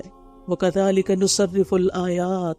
اور اسی طرح ہم آیات کو پھیر پھیر کر لاتے ہیں، اور تاکہ وہ کہیں کہ تو نے کسی سے پڑھ لیا ہے، اور تاکہ ہم اسے ان لوگوں کے لیے واضح کر دیں جو علم رکھتے ہیں. اتبع ما اوحی الیک من ربک لا الہ الا ہو وعارض عن المشرکین. آپ اس چیز کی پیروی کرتے رہیے جو آپ کے رب کی طرف سے آپ پر وحی کی گئی ہے، اس کے سوا کوئی معبود نہیں، اور مشرکین سے اعراض کیجیے. اور اگر اللہ چاہتا تو وہ شرک نہ کرتے، اور ہم نے آپ کو ان پر نگران نہیں بنایا، اور نہ آپ ان پر ذمہ دار ہیں. اور تم ان کو برا بھلا مت کہو جنہیں یہ لوگ اللہ کے سوا پکارتے ہیں، ورنہ وہ بھی زیادتی کرتے ہوئے بغیر علم کے اللہ کو برا بھلا کہیں گے. اسی طرح ہم نے ہر امت کے لیے ان کا عمل خوبصورت بنا دیا ہے، پھر اپنے رب ہی کی طرف ان سب کا لوٹنا ہے تو وہ انہیں بتا دے گا جو بھی یہ کیا کرتے تھے. تو یہاں سد ذرائع کے طور پر مشرکین کے بتوں کو برا بھلا کہنے سے منع کیا گیا کہ ایسا نہ ہو کہ وہ جواب میں تمہارے رب کو برا بھلا کہیں اور تم ذریعہ بن جاؤ، تو وہ رستہ ہی نہ دو کسی کو. اسی طرح کسی کے ماں باپ کو گالی نہیں دینی چاہیے، کیونکہ پلٹ کے وہ تمہارے ماں باپ کو گالی دے گا اور تم سبب بنو گے اس گالی کا. اور ان لوگوں نے اللہ کے نام پر اپنی پکی قسمیں کھائی ہیں کہ اگر ان کے پاس کوئی نشانی آ گئی تو یہ اس پر ضرور ایمان لے آئیں گے. کہہ دیجئے بے شک نشانیاں تو اللہ کے پاس ہیں، اور کیا چیز تمہیں آگاہ کرے کہ جب وہ آ جائیں گی تب بھی یہ ایمان نہیں لائیں گے. وَنُقَلِّبُ أَفْئِدَتَهُمْ وَأَبْصَارَهُمْ كَمَا لَمْ يُؤْمِنُوا بِهِ أَوَّلَ مَرَّةٍ وَنَذَرُهُمْ فِي طُغْيَانِهِمْ يَعْمَهُونَ. اور ہم ان کے دلوں اور ان کی نگاہوں کو پھیر دیں گے جیسا کہ وہ اس پر پہلی بار ایمان نہیں لائے، اور ہم انہیں ان کی سرکشی میں چھوڑ دیں گے کہ وہ بھٹکتے پھریں. اللہ ایمان کی توفیق چھین لیتا ہے، لیکن کس سے؟ جو معجزات دیکھ کر، نشانیاں دیکھ کر بھی ایمان نہ لائیں، انکار پر انکار کریں، مسلسل انکار کریں، تو ان کے اس برے عمل کی وجہ سے آئندہ ایمان لانے کی ان سے توفیق اور صلاحیت چھین لی جاتی ہے. کیونکہ ضدی اور ہٹ دھرم لوگ معجزات دیکھ کر بھی ایمان نہیں لاتے، لیکن اللہ جس کو ہدایت دیتا ہے وہ پہلی دفعہ ہی حق بات سنتے ہی، سچ بات سنتے ہی اس کو مان جاتے ہیں، قبول کر لیتے ہیں. لیکن جو ضد اور انا کا شکار ہو گئے ہیں وہ معجزات دیکھ کر بھی کوئی نہ کوئی بہانہ نکال لیتے ہیں، کوئی تعویل کر لیتے ہیں۔ تو اللہ سبحانہ وتعالی ہمیں ہمیشہ حق اور ہدایت کو قبول کرنے کی توفیق دیے رکھے۔ وآخر دعوانا ان الحمد للہ رب العالمین۔